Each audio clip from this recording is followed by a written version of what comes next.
Hey, I'm just following orders. Let me get one of those slow motion pictures, bro. One of the slow motion pictures. You gotta shoot at 60 frames per second. Come on, that.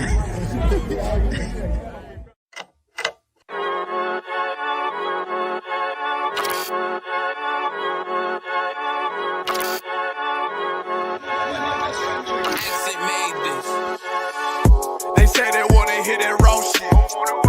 These niggas claiming that they bullshit. These niggas better move and coach shit.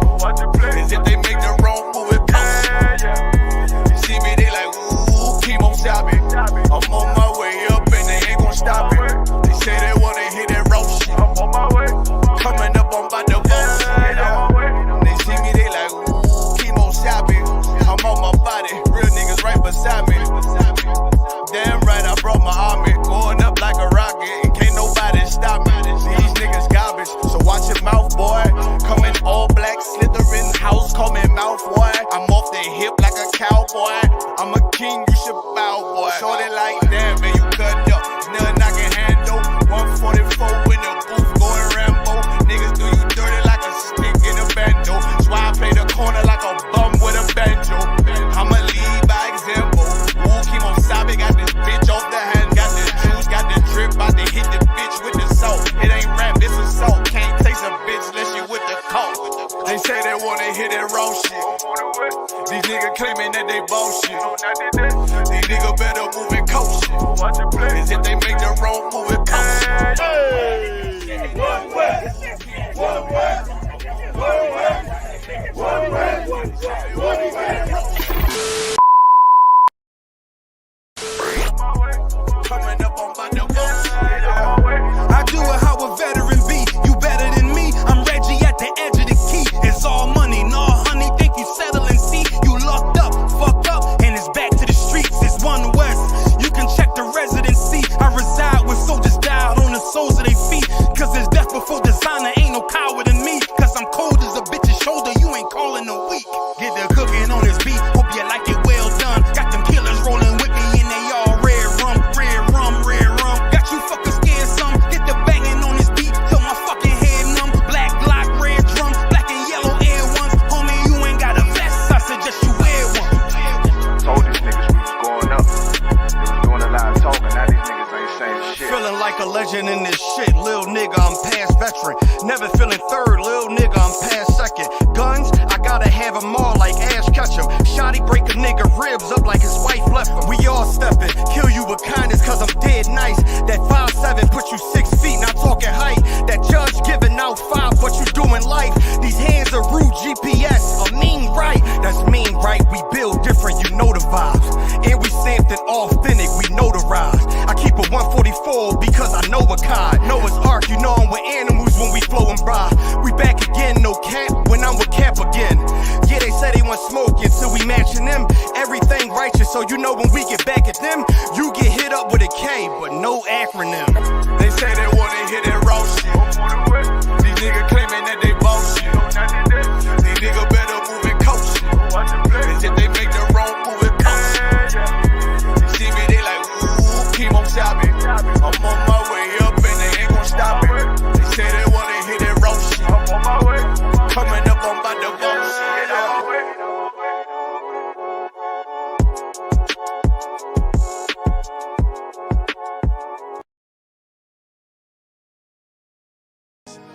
Any man give his life for Yahweh Shai, Mashiach, and Christ, and fall up under that UPK banner.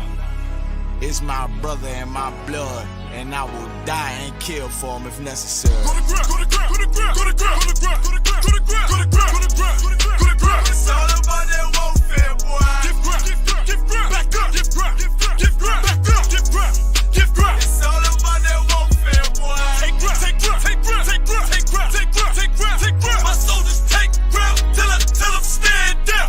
Take ground, take ground, take ground, take ground, take ground, take ground, take ground. My soldiers take ground till them stand down. Take ground, take ground, take ground. Nah, this ain't no movement, this a takedown. We will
I know two things. A robber will not prosper. And any man harm me and my aunt, I'm gon' meet the doctor. Cause this life is warfare, it's not an easy walk.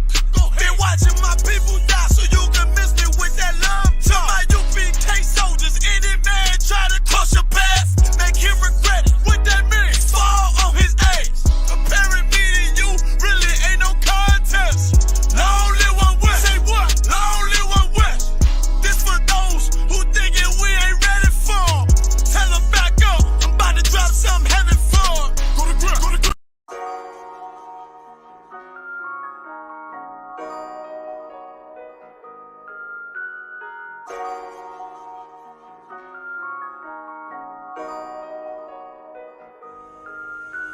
Warrior with the hands, that's what I'm all about. Hunger in my eyes, vengeance in my mouth. They don't want no altercation. Situation gon' get critical. It's best that you be easy. The end gon' be biblical. Look, flow like a river. It's something like a miracle. Royalty in my veins, loyalty in my ways. Payback in every breath, plus revenge in my heart. The truth in every word. Bring light into the dark. And I ain't never lukewarm. Shit, I blazing in the season. Got plenty food for thought. Just gotta watch who I'm feeding. And I been walking with them angels. So I guess I got this pistol for no reason. Niggas barely breathing, criticizing all my achievements. Won't make me weak. Nah, it won't make me slack off. These niggas baby fat soft. Better bear witness or back off. I be ripping shit like sackcloth. Dumb dogs all barked out. My hymen say I cup full. No room for emotion, so I pour my heart out. This road hard, but I intend to stay. And if it ain't UPK, then they in the way.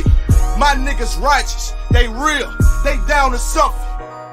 Flow so deep, it'll drown a motherfucker. He say he in the truth, oh yeah? Well, this the home. And I don't hate them brothers, I'm just too loyal to my own. Plus what they believe, hard for me to follow. No rank me, no head, and I ain't leaving this body to live and sleep in hollow. So when they ask I'm UPK, you tell them absolutely. And I ain't trimming my ways for nothing, gotta execute me. Cause I can never die with my tail tucked between my legs. Shit I be thinking, watching my daughters tucked in their bed. They so smart, and Alana, she so beautiful, but they ain't like other babies, and they daddy far from usual. Now I'm missing cause I'm about my father's business. It ain't about this shit I used to do in that 98 Navy, the tan leather seats. See, without wisdom, this world make you weak. I found out that the truth was bitter, the lies are sweet. Tried everything, I guess me and Johanna had to meet. Now I make the blind see, and I make the dead speak. And teach both my little girls the day that they lie with a man, they better bring me bloody bed sheets. Chaos match the time, this Glock match my handpiece. And I ain't trying to take him out, but I will defend this house. Or take a check, 144 in that black trench on some hitman shit. Shit call me 47, praying for Armageddon. Me and my soldiers dressed for the wedding. Fuck the fame, ask why, tell them I'm loyal to the king. Until the righteous reign, loyal to the king. I walk that straight lane to break the chain. Loyal to the king, them devils can't have me, bitch. I'm loyal to the king. That's right. Bring that hot flame, new bitch, they loyal to the king. Until the righteous reign, loyal to the king. I walk that straight lane to break the chain. Loyal to the king, them devils can't have me, bitch. I'm loyal to the king. Bring that hot flame, new bitch, they loyal to the king.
Listen, imagine I was on mute all that time, man. So, yeah, with the ISUPK, started out of 125th Harlem, New York, and this is the 65th episode of On the Ends. I got Captain Parasha there with me. I got Officer Dungabar there with me. I got special guest Stephen Graham. I'm about to introduce a brother in a second. We got classes every Monday, Wednesday, Thursday, 7 to 9, 394 Lodge Road, B18, 5PW. It's lucky Dungabar. Check the sound for me. If it's up. I'll let the brother introduce himself. Also, we have camp speakings on Brixton High Street and also in Brum City Centre, which will be tomorrow. So again, big up to everyone in the chat. Big up to Tazanawa I. Big up to Ahawa Bar. Big up to Sharara Na from the States. Ahawa Bar from Brum. Tazanawa I from Brum. She said what? Shalom, Lord and Christ, with there. So again, I'm going to introduce my guest, Stephen Graham, man. Hello, Matt.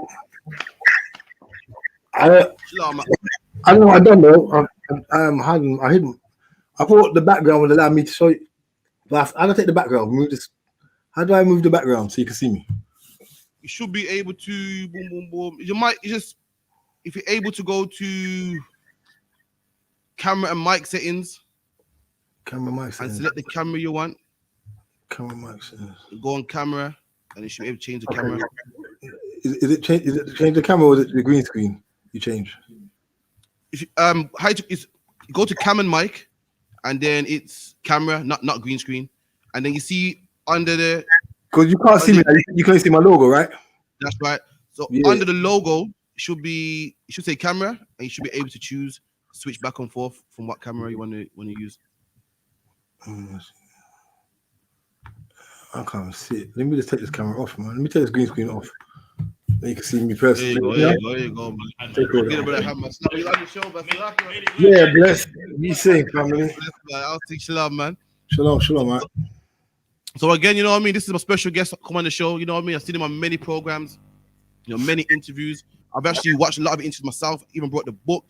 You know what I mean? And his story, again, we're not promoting violence. The brother's telling the story and how he even changed and so forth, man. Man, let the brother introduce himself.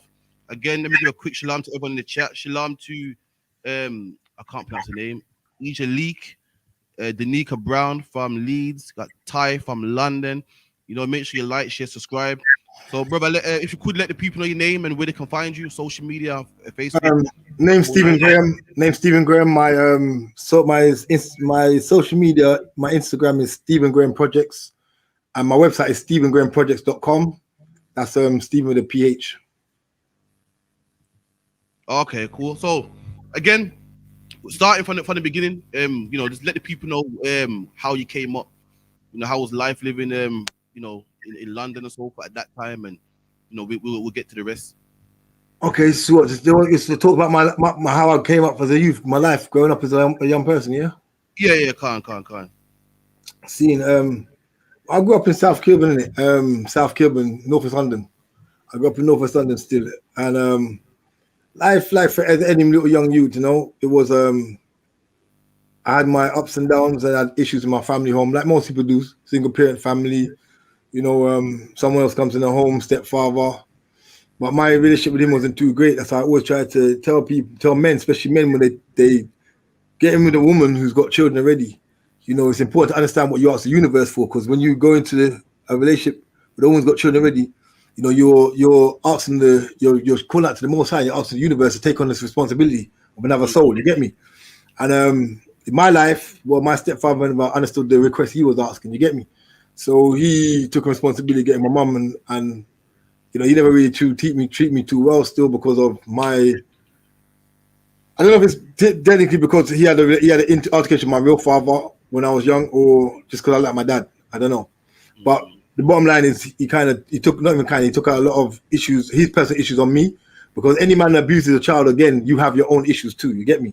So psychologically, he had issues anyway, he had issues from the get-go, you get me? He had his own traumas to deal with, which I'm sure he never dealt with, because he wouldn't, if he did dealt with them and understood himself, he wouldn't have dealt with me how he dealt with me.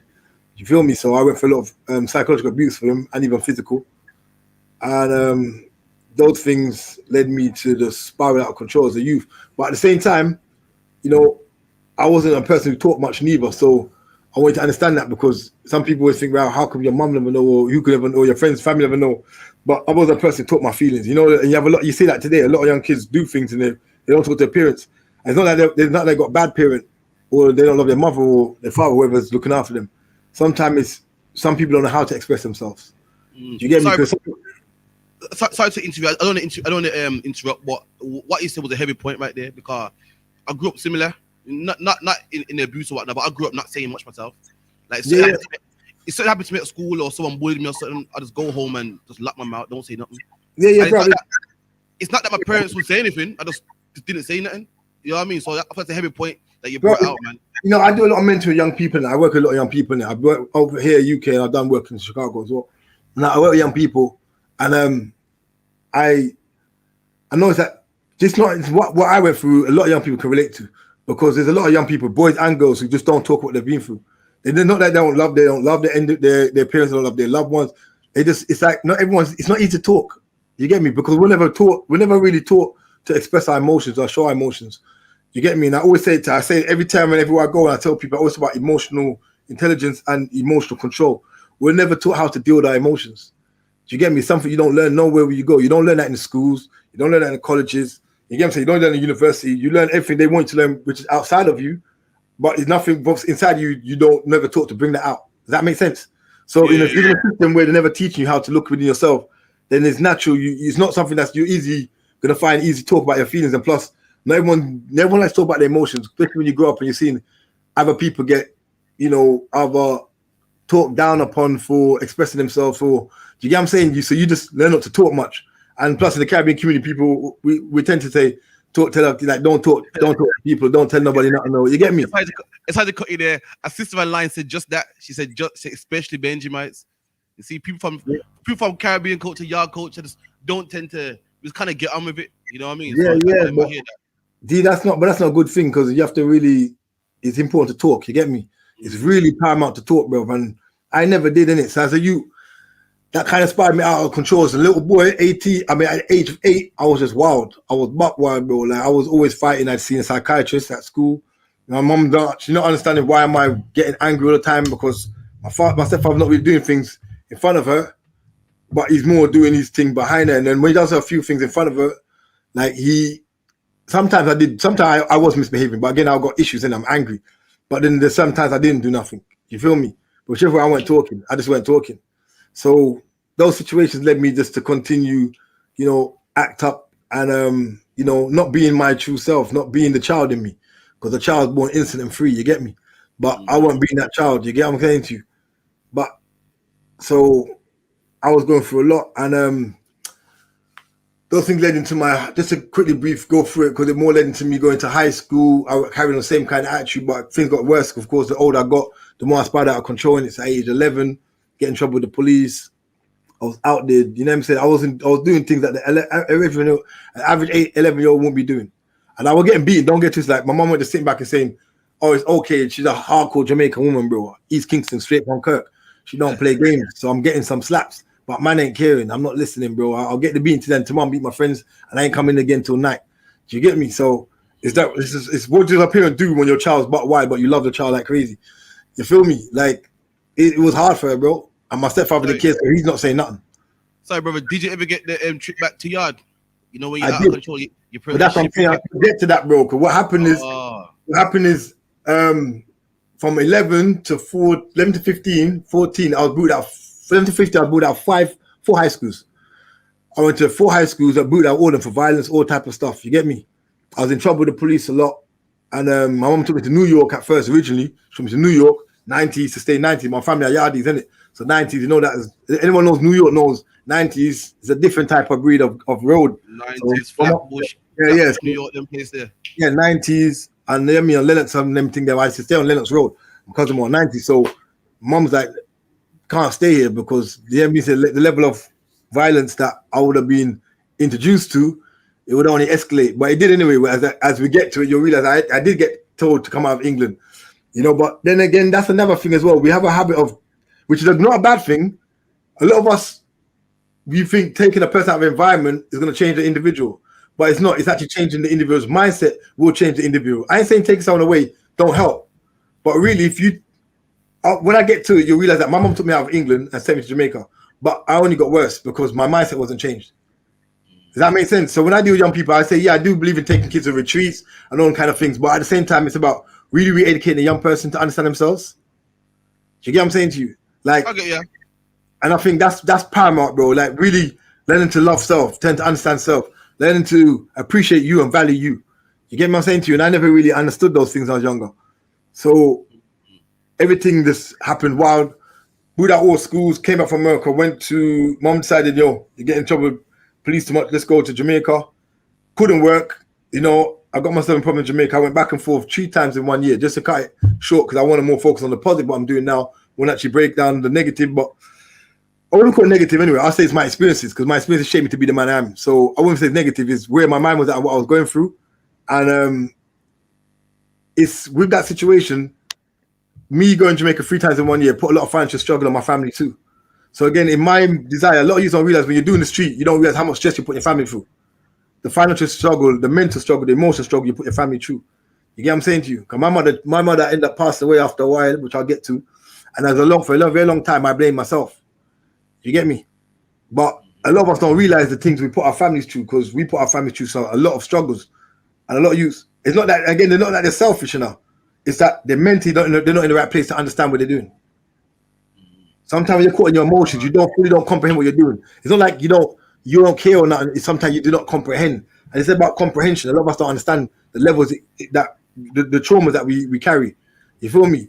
And one thing, another thing, add to another thing. So with me, it was going to Jamaica for that, like I said, 3 times in 1 year, came back, got myself again in trouble. I got done by the police charged me for armed robbery because I was like I said, I was heavy on the streets at 15. I was really heavy on the streets. Do you get me? And this armed robbery though, I didn't do this one. I know I must have did any other before. I'm just saying I didn't do that one. You get me? I got robbery on my thing, so I can't hide like I never done certain things. You get me? But my mom, this one, the day the police said I did it, and the time I said I did it, I was actually on an ID parade in Brixton for a different robbery. You get me? So I was in Brixton parade for a robbery, but so imagine the police come to arrest me for armed robbery, which I didn't do. 2 stations, come ram out my yard, dying. Swear they got me this time. That's how bad they want me. They didn't even doing their checks. If they did a check, they simply known I was with the police at the same time. If they did a little check, they know I was with you guys in the station on the ID parade at the same time, but they didn't do their checks. You get me? So that was the most. But again, the Most High has always shown me something still. Because I was going through certain things, the Most High is always there. You feel me? Because on that situation, if I got banged for that, I would have been in serious problems. If I had no alibi at 15, they wanted me bad. But they couldn't because it was like, that was my alibi. Police. You feel me? So my alibi was the police against the police. So mom said, right, now it's time to go to Jamaica. But when I went back to Jamaica, of course, I already had problems in Jamaica from the first 3 times I went there, innit? Not to go too much into it, because like I said, a lot of it's in my book. I had a lot of problems with like top drugs man, sons and everything. I was a hothead you get me? And when I went back to Jamaica, I was 16 to 19, I stayed there. Got myself in a lot of trouble out there. And things I'm not happy about. I was young, but like I said, that's where my mind was at. And I had to come back to England. You get me? I had to come back to England at 19 because I hurt a few people and yeah, things were escalating. I couldn't stay. So I come back to the UK and my mom died on me, which I ain't seen her for 3 years. All these things, because of the way I was behaving, had an effect on my life and my relationship with my mom. She loved me, no doubt, 100%, always there for me. But just the things I was doing, the choice I was making, how much impact it had on my personal life, my family life, even down to my little sister, which I talk about in my book. My little sister was taken out of England for no reason because she never had no problems. But because my mom wanted to give me some responsibility, her life was upset and she was sent to Jamaica. In my book, I say to her, like, I've never really talked about it to her because she never really wants to talk about it. But sometimes I wonder that sometimes she's upset about that as well. Like her life was affected because of my actions. You get me? And even when she was in Jamaica, I was running up and down Kingston, Spanish Town, and leaving her in St. Anne because I didn't want to bring her with me because of the things I was doing. You get me? And then I didn't want to put in that danger, the line of fire. So, yeah. So back at 19, mom passed away on me. And then I kind of spiraled back out of control. Because at that time, I was kind of more, I was trying to get into a bit of a conscious, like I was trying to, keep my head down, but I spiraled back out of control, anger, not talking again, and then things just got escalated. And then after a while, it was 97. I decided to say, yo, I want to ras up, like just try to change my life a bit and try to step away from certain youths in it because we were doing a lot of madness. You feel me? Like I left England and I went to Jamaica in 97 and madness happened down there again. You get me? Like man was on scrub. You get me? And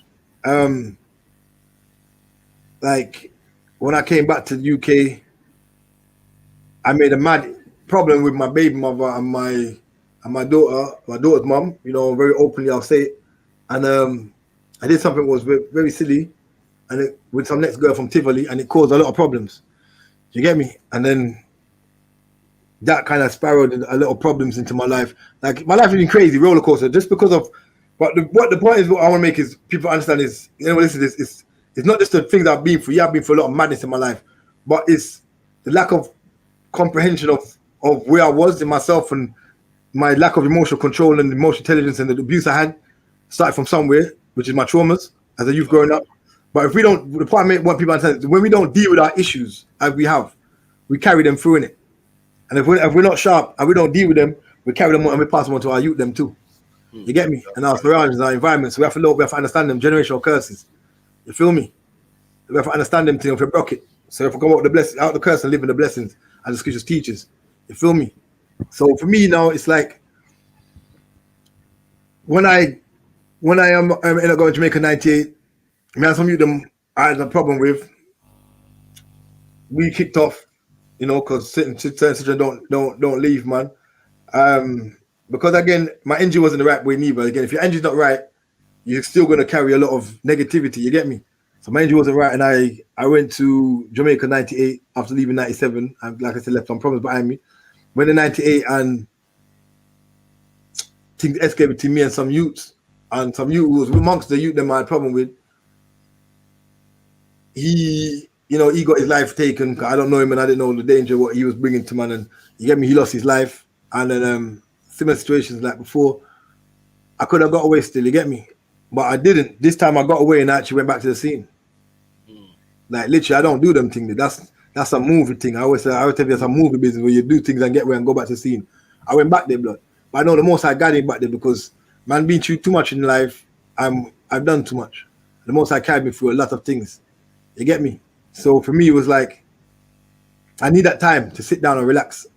You get me? And me getting locked up in Jamaica prison, I tell everybody this, and I don't fear to say it was the best thing that ever happened to my life. And I don't say because I don't say I enjoyed prison. I say because I had time to think about life. You understand? What I understand is we live in a society. Society, this we live in it, what we live in right now, is very fast. It's a very fast-paced society, and it doesn't reward us. And I understand this. I say it doesn't reward us. I talk about this in my book. It doesn't reward us time to reflect on self. It doesn't reward us time to reflect on self. It doesn't. We never taught, like I said, to look at self. Everything is outside yourself. And you run around for the system all day long. When you don't run for the system all day long, you sit and watch TV or watch Netflix or watch a movie. You're programmed to look at everything out but look at you. But it's a prison, give me that time to look at me in it. So I'm not saying I'm money to go prison, do what I did, but I'm saying take 5 minutes in your day to wonder who you are, what you are. As scripture says in the blood.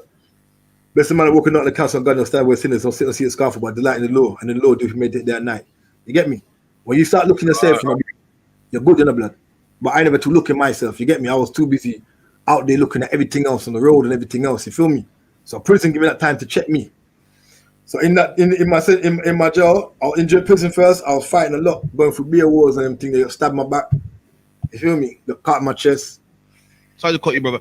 Because I know a couple of men that went yard prison before, and from what I'm hearing, it's slums, man. I'm hearing now. Yeah, blood. Man in like what, 3-man cell.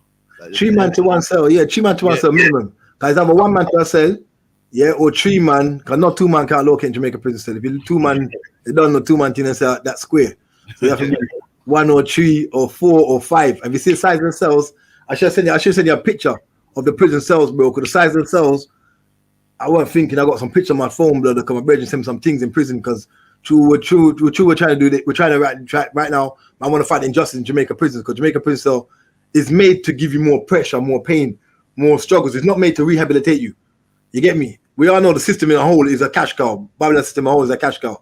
Any man in prison, you're literally a slave to system in it. Because when you think about it, even the English prison is like 80 to 100 something thousand a year per prisoner to keep one man in prison. You get me? And when you think about it, it costs 30,000 to put a man in university. So really and truly, government in England using taxpayers' money could give every man a degree for free. Every man who's on road can literally give you a degree for free and get a 50 grand start. And that will start your business, and that will save that, and that still saves their money. Think about that, bro. The logic of that. It's how deep it gets. But people rather you in prison because it's a business. A man a cash cow. You understand? So just getting locked up. Look how much jobs you bring by getting locked up, man. Of course, you make sure prison wardens get paid, drug workers get paid, judges get paid. Everyone's getting paid, bro. It's a business, bro. So you're a cash cow. You get me? So man never understand them things that you in it, but man I'm wiser. You feel me? But even in Jamaica prison, Jamaica governments get paid for us being as British inmates in Jamaica prison, innit? Because we're British prisoners. So governments interchange money because of transaction of inmates. So you're getting paid. So we're still a cash cow. What part of the world we go, man, a cash cow. You get me? So man was living that life, bro. So man never understanding when we were younger, and I was just out there just getting wild and not realizing that I'm working for them. You feel me? Sorry to cut you, brother. Once again, without knowing it. A brother here got a question for you. When I ask the brother a question, You know what? move over a little bit. Yeah, but without knowing it, man was working for the system. I said we bond the road, blood. When they do the road, blood, we bond the road thing. You see me? That's what you say. Yeah, go on. So, 1 second, the brother's gonna adjust the camera a little bit because he wants to ask you a question. Sorry about this. Yeah, I'm a minor, man. Go back a little.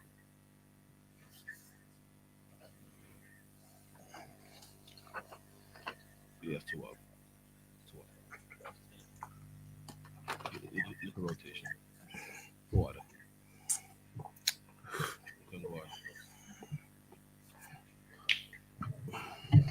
All right, so what I like to ask you is, Yes, please.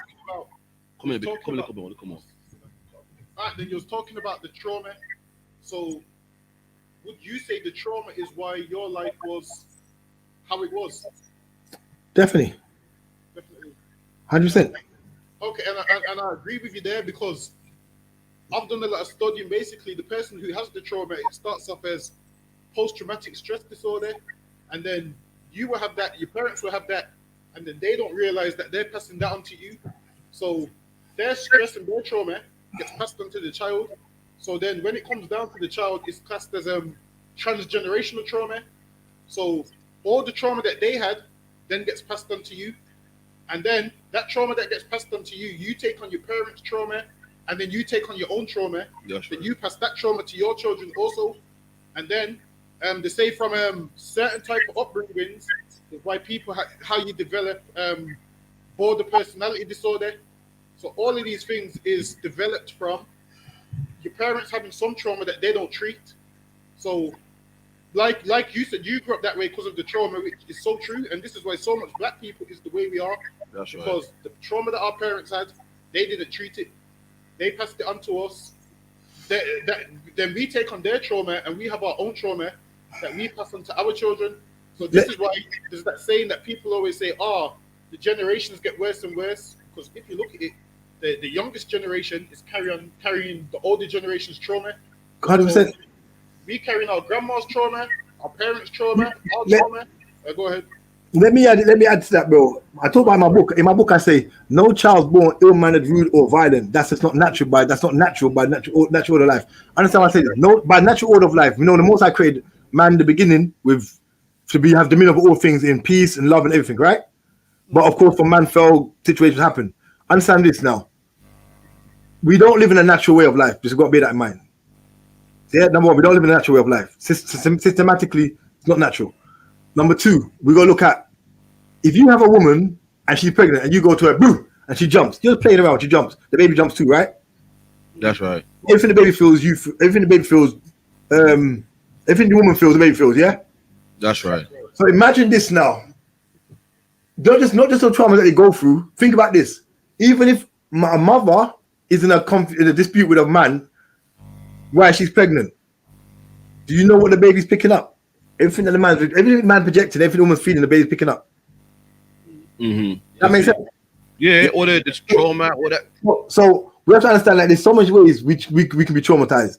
My stepfather traumatized me. My mom was the most loving woman in the world, like just forgiving and caring and powerful. She was strong. Don't get me wrong, but she had her own traumas too, differently still. I don't want to talk about her personal life and her things, but her traumas wasn't that similar traumas. It just, like I said in my book, my mom was taken away from her mother, which I don't want to mention too much about my family life, but those who know my family and know who my family are. My family are a very big political family. You get me? And in Jamaica, I'm talking. And my mother was brought to England, UK, and so her traumas alone was why she, because my stepfather's a man. My mom have 2 degrees, you know, a degree in a degree in accountancy. She's working at a big place called Ulysses. A degree in accountancy and a degree in nursing. Yeah. Mm-hmm. She never have to. Yet she left her job and bought this man a car and stayed at home and let him run taxi. Now that to me, logically, when I was younger, I couldn't work later on, and even though I didn't try to work later on because it's not my trauma, it's hers. But at the same time, I understand that when you as a person is dealing with love and crave for love, and somebody comes along and pretends that they have that love that you want, you do anything for them. That's because right. it kind of helps to deal with a part of you that was missing. You get me? That's a part of her. So I understand, but I understand because I look at things. I like to analyze life now. You get me? I no longer, like I said, the prison was the best thing for me. Give me time to check me. Now with my stepfather, he used to beat me and laugh and get away with it and smile. So I'm doing the same thing now. I start box up boy in school and doing things in school, and teacher will come and say something and I'm getting away with it because I'm like, no, I never did it. And they're like, can't work it out who did it right. Both of you go separate ways and it's done like that. And I'm like, right, I got away with that. And I started doing some other little frisky things and I was just wild at school, you get me? And I thought, I could get rid of those things. So that just helped my badness spiral in it. Till when I start Jamaica, like I don't want to boast, but man know in it. Like what ends I used to run up and down in Jamaica. People knew what I was about and what I could do. You get me? Even when I was in prison, people knew what level it was. Some people didn't even know when I realized who I was, they didn't know that the name and the things I've done match the person that they see. So how was it? Sorry to cut you. So how was it like going Jamaica? You know, British accent and them thing. They're like, the man's like, you know, how they adapt to the man thing yourself. Since it's 19, I had a British accent first, innit?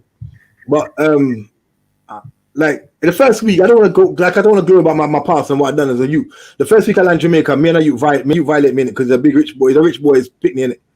Seeing the big top drugs, man. Seeing his youth violate me, I run up his mouth to my innit. But I'm hot head that's come from England, bro. Like I love my knife, innit? I'm a little youth that used to love my knife. So you violated the wrong person. So as you chat up your mouth and talk to me and say certain things to me, I went away, took the girl home because he dissed me over a girl, innit? And the girl come from a good family still, you get me, a money family. So I took the girl home, walked her home, come back and bust his head with a bottle. You get me? So people knew that this you is not like, he's not like an idiot you from England. He's not that normal kind of kid, you get me? So in no time, there was a respect on my name. You feel me? So, and then, like I said, I found my own way to Kingston, because mum never brought me in Kingston, because that's where she come from. And I found my own way to Kingston, and I started bringing back man from town to St. Anne's, and you get me? Like, life was just different, bro. I found myself in Spanish one time. I used to power DJs, like the artists that I used to go link, like people like Mad Cobra, Caperton, like different artists. So, because when they were in England, they used to start my yard when they was in England. So that's how I got to know them. You get me? So, as a you as well, think about it, you're young over here, you're part with certain like big artists. It's like you get like a high kind of. I'm young in it, can't control my emotions. There's a hype there as well. You feel me?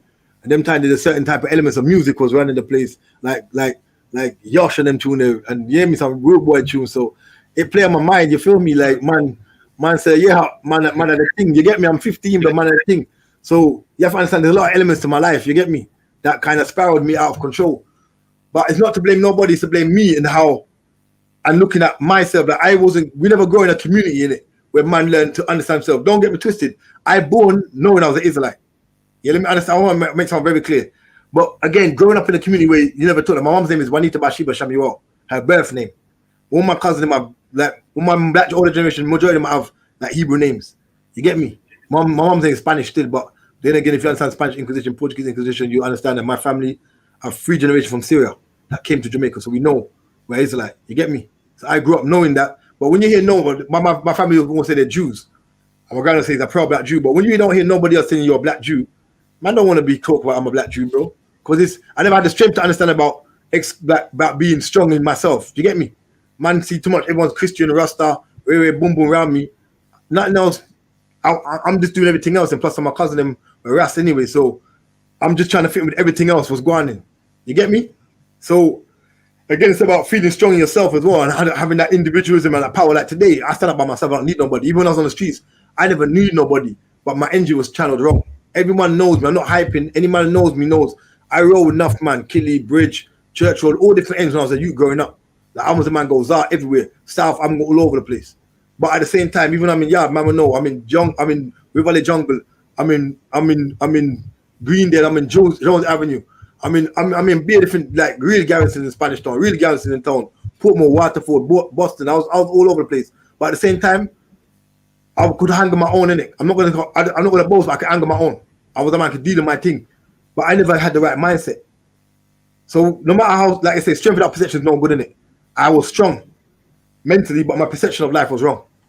You get me? So I didn't understand life in the right way. But so it's like that's been my character. And my character's always been a strong character. And the most I blessed me with a strong character from day dot. I just never had the right projection. But the trauma, back to that we was talking about, the brothers talking about, the trauma is a deep thing. Because when you look at the traumas that we as a people go through, and yeah, it's generational. And yeah, it can be passed down from parent to child, as I said. And I gave an example of a mother being scared, the child feel it too. But the reality is, we have the power to also break the generational curses. You get me? We have the power to break them things. If I could interject 1 second, now back to the trauma, like, well, if black people's had this transgenerational trauma for years, but they never seen us as important enough to do tests. So what they did do, they only found out this when they done this on Jewish Holocaust survivors. So they done it on the Holocaust survivors, and the parents had PTSD. So then after they tested the kids, and the kids' behavior was a bit different because why? They had transgenerational trauma, and then that's what we suffer from. So when you see, like I always say, black kids don't just randomly one day go from playing with teddy bears to running around with knives and guns. Something has to happen in order for us to do that, and this is the trauma. So what happens is, you see the same way you learn how to speak based on how your parents speak. So say for instance, you grew up with your parents speak English, that's how you learn to speak English. That's right. The same way you learn to speak that language is the same way you learn trauma. So imagine if every day you see your mom depressed, your mom swearing about your dad, she's miserable. Eventually you will become miserable and you ain't understanding why you're miserable.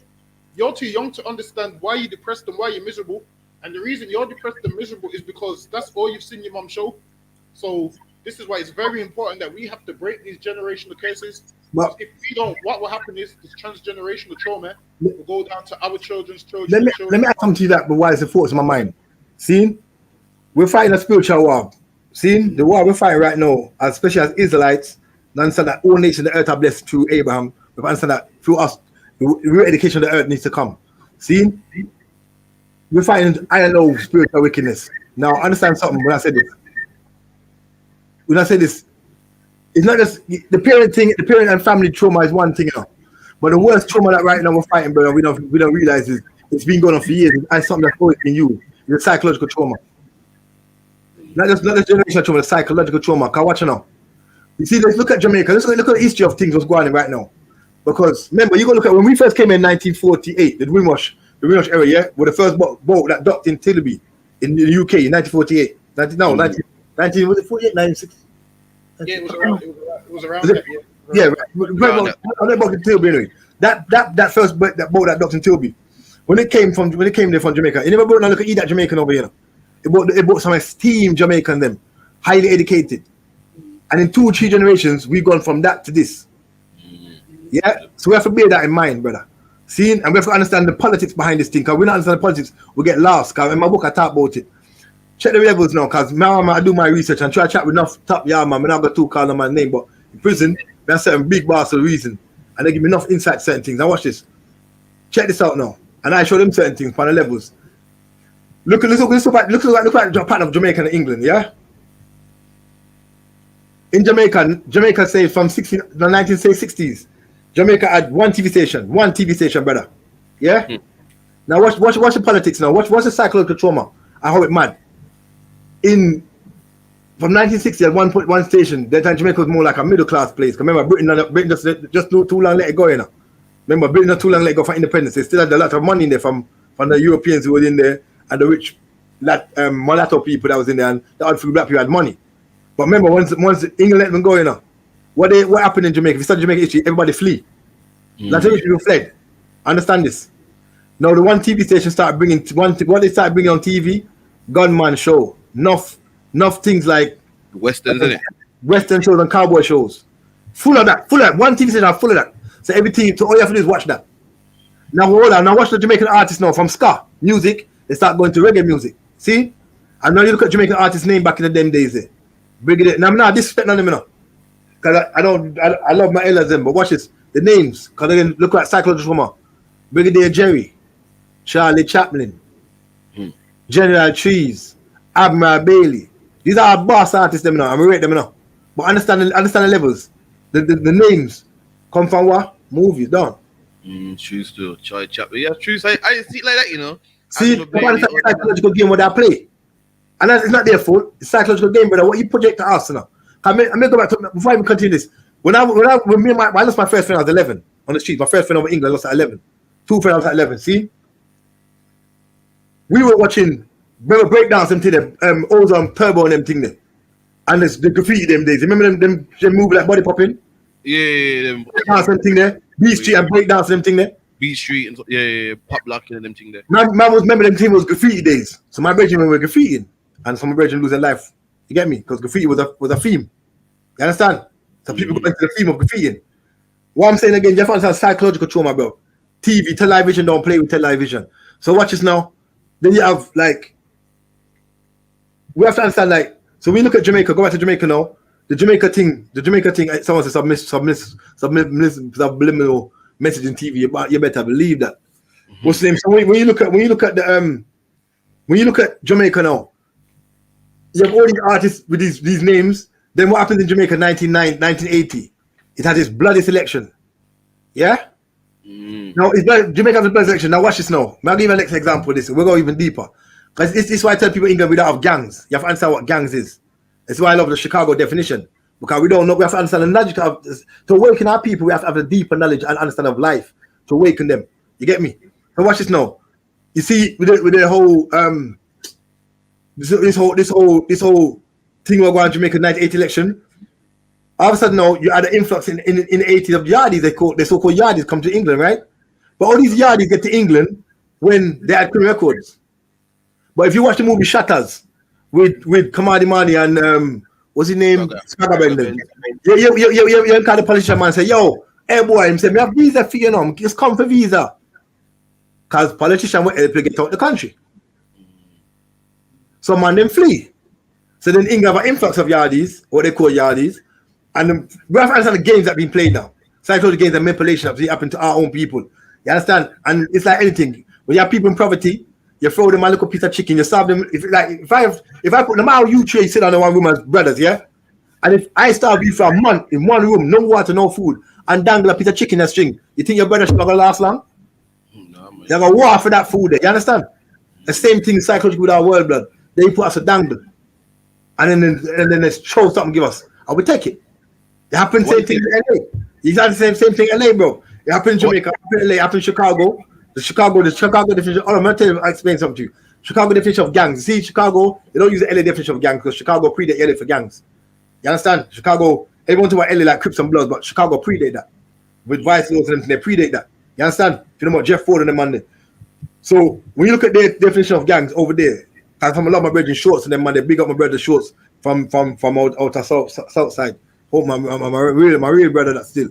See, their definition of shorts broke out for me. I got a documentary called Chicago to UK Part 1. I got 3 series I made, but I got Part 1 on my YouTube channel. And it shows, breaks it down. It says, gang means government-assisted neighborhood groups. Government-assisted neighborhood groups. When government, a real gang is when government is implied into it. Like your police. No bigger gang than the police. That's right. If you type in internet, if you type in internet, for anybody listening, and you type in Bow Street Runners, you'll understand who the police were, where they come from. Because you see, we can't talk about something without understanding the history of it. The police actually stem from a gang. Originally, a bank of armed robbers turned police, made the police force what it is today. The police force came from criminals. understand that. Because they couldn't work how these criminals kept getting away. And when they did catch them, they said, well, they help us to set something up, establish something that we can get criminals in the future. So the criminals became the police source that we have today. I'm not hyping it. I'm not lying or making up this. Look it up. Both street runners. They'll come up. Or the peelers. You get me? So people that understand, when we deal with the gang thing and this thing, we have a street culture, not a gang culture. You get me? We have a street culture. England have a street culture. Because a culture is anything, a culture is literally anything everybody likes, same type of music, talk the same way, eat the same type of food. So they can just call them, whatever you, whether it's white, black, Indian, China, they all walk just act the same, like our youth them. You get me? Everyone wants to sag their pants down, everybody want to do this and do that, and it's a culture we have, bro. We have a street culture. We're basing our lives on illusions. So this is what we have to re-educate you them with proper knowledge. Not just some Mickey Mouse thing, we have to teach them the real thing. 1 second. Okay, are you able to hear me? I had a little mic problem for a second there. I can hear you. Oh. No, I can't hear now. How about now? Better now? Yeah. All right, sorry about that. So again, after jail and everything and sitting down in jail and so forth, like, what made you think, you know what, enough is enough now, I'm gonna change? And you mentioned that in jail you learned to read Hebrew as well, and you found yeah. I went to read Hebrew. What was that? You know, I was in jail. It's funny, but I was in jail, and for the first 6 months of jail, I was fighting every day. You can't see now. I got cuts to my fingers. I don't give a damn, bro. I was just wild, bro. I was just constantly fighting all the time. Today, I ain't get myself a single cell. You said, man, how about 3 people a cell? They give me a single cell because people say this English youth must be like he's crazy. Why I was killing him? Because I wasn't having it, bro. You get me? But it's like because they put me in the back, round the back. Because like I said, I had history in Jamaica. I wasn't located in the front. Because if you say most English youths you know went jail, I guarantee tell you they located over a place called South Block. They never located me in South Block. They located me in Ramon, right at the back by death row. Because they saw me as more, you get me? Like, I had problems with police, put that way. With police and soldier are friend in it. Police and water are friend, so no soldier, police and water are friend. So they look at me back in it, hoping that this English will get killing it. But like Dan in the Lions, then in it, God just tamed the lion them for me. You get me? So after a while, man, no fighting. Man, I had certain respect after. I went to enough struggle with them. Don't get wrong, the man and cut my shoes. So my shoes were talking like this. You know your shoes? My shoes. I had to use string tie my shoe front and them thing there, blood. Now I went to madness. My family weren't checking me. My family in England living all struggling because they thought I was getting money and looking after my family in yard. But my family in yard, who I really know and grow with, they didn't even know I was going through. It was a mad thing, blood. It was a madness. But the Most High let everything happen for a reason because it was a test of my faith. And then one day I said, "Chop, give me this Bible." And I took a man's Bible and started reading. And then I started reading. So my mom come to my mind and I read the Bible different in it because again it's about perception of life in it. I read the Bible with a clean state, like I left everything I learned behind. And I said, "Let me just read this Bible, free my head up." I started reading, and from that, I see certain man start rating me because I'm just reading, and then I'm reading, and like 6 months in now, it's like, boy, I was going through things, but I'm reading, I'm holding faith, blood, and then I get the I commission, but I'm still going through a little struggle because the word that first said the I commission, that lied to them, so I didn't want to see them, so I'm struggling in prison, and they tell the I commission lie that I don't want to see them, so no one can reach me. Anybody? Hold on. They're telling the High Commission that you don't want to see them. Yeah, so the High Commission thinking, "Oh, he's good, man. He's all right." No, everyone think I'm good. Then I'm soft like a dog, bro. Now I got one red. I got a red FUBU suit, yeah, and it was pink blood. That time, this blood, my thing look. Wash out. What bleach up soap, blood. Remember prison farming and full of bleach. So I was going through struggles, blood. Now I'm not hiding. I'm telling man straight. My life it would have mad anybody. See what I went through, blood. It would have turned people cuckoo. But the Most High was with me, blood, and I sat back and I said, boom. I was angry. I was not going to play like angry. I was mad. But the Most High was kind of working me, and I was reading. I read the Bible, and I was reading all over the place. And something goes to me, "Chop, done this, man." I read the whole thing from front to back. So I started reading the Bible from the beginning, and then after that, it's like, them time I read, my sister come down and my baby mother, and yeah, blood, it's like, bare things. I'm just good now. I'm like, you get me? Things are come. I'm getting things, but now because I went through some struggle, when I'm getting my things, I'm giving you my things. I got things, but I'm giving man who I know ain't getting visits because I know it's like to suffer, bro. Because I was going through, in prison you have strikes, innit? And in prison when we strike, if you eat in a strike, you're dead, innit? You get me? Like if you're eating a strike, I'm watching her. I'm gonna show you. I'm gonna see if I can find something on the because I wanna show you like the in depth of certain things. Because my brother been linking me right there still, and he's been showing me like what's going on in the prison since I left. You get me? And it's like be a madness, brother, because the injustice that you get in there. You have like 200 inmates in one block. 3 man a cell, sometimes 4 man a cell, one up in the hammock, and the cell small like a toilet. And if you're big and you're tall and you get put in the back, I feel sorry for you because I can't even spread my arm out to arm with my arm open wide, and that I won't fit. And imagine man if I go in the back of that blood, and 2 man aside and the grill gate. You get me? And jail, prison is mad blood. There's no toilet in your cell.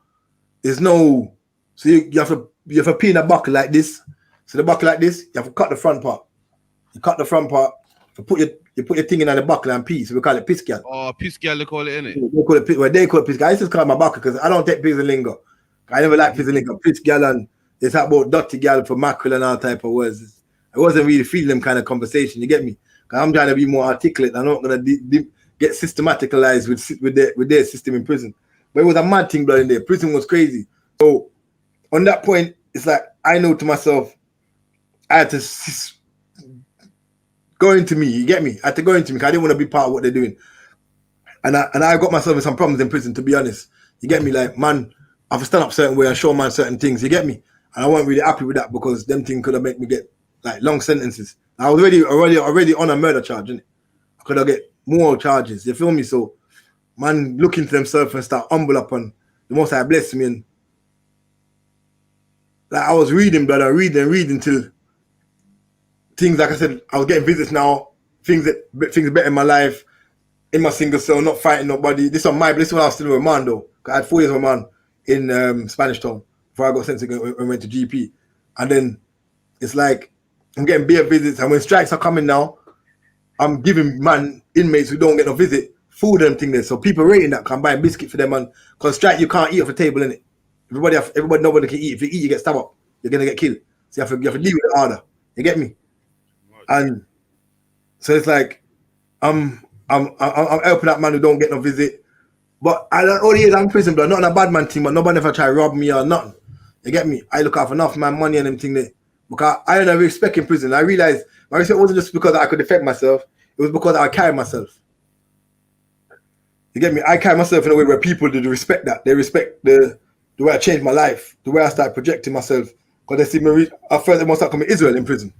Israel. Because I'm reading all the time scriptures, and you get me, I'm reading Bible, I'm more humble, I'm cooling myself off, and you get me, and after that time I already made my link over a place called Newall, which is a ship. Is now my brethren telling me no, the ship no longer is using. But he just sent me a note telling me that they're washing the ship out because of COVID. Because the ship was like then can't start the house, people dead regular. You get me? But it's like they're no longer using now the ship because he said like Yeah,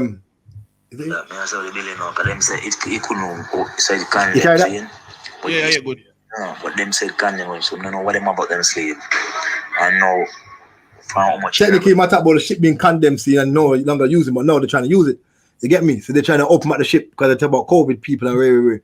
But it's recently over. He said 2015 because I left 2008, and he said 2015 the ship broke. The ship they stopped using the ship because most of the prison the walls are coming down, blood, like literally coming down. Like if I try to show you pictures, the walls are coming down. Man, sending pictures and things because it's the place is broke down, brother. Broke down. You get me? And it's the youth are going through enough struggles over there, blood, and people don't realize these things that traumatize you and get them worse and worse and worse.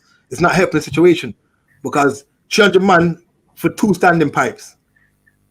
What kind of man is that? 300 man for 2 standing pipes, 4 toilets outside.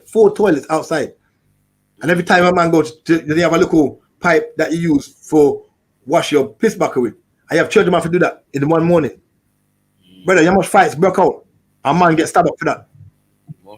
It's traumatizing, bro. The whole thing is the whole system is based to traumatize you. But in the midst of all that madness, God give me power to just humble myself, but I'm going to myself.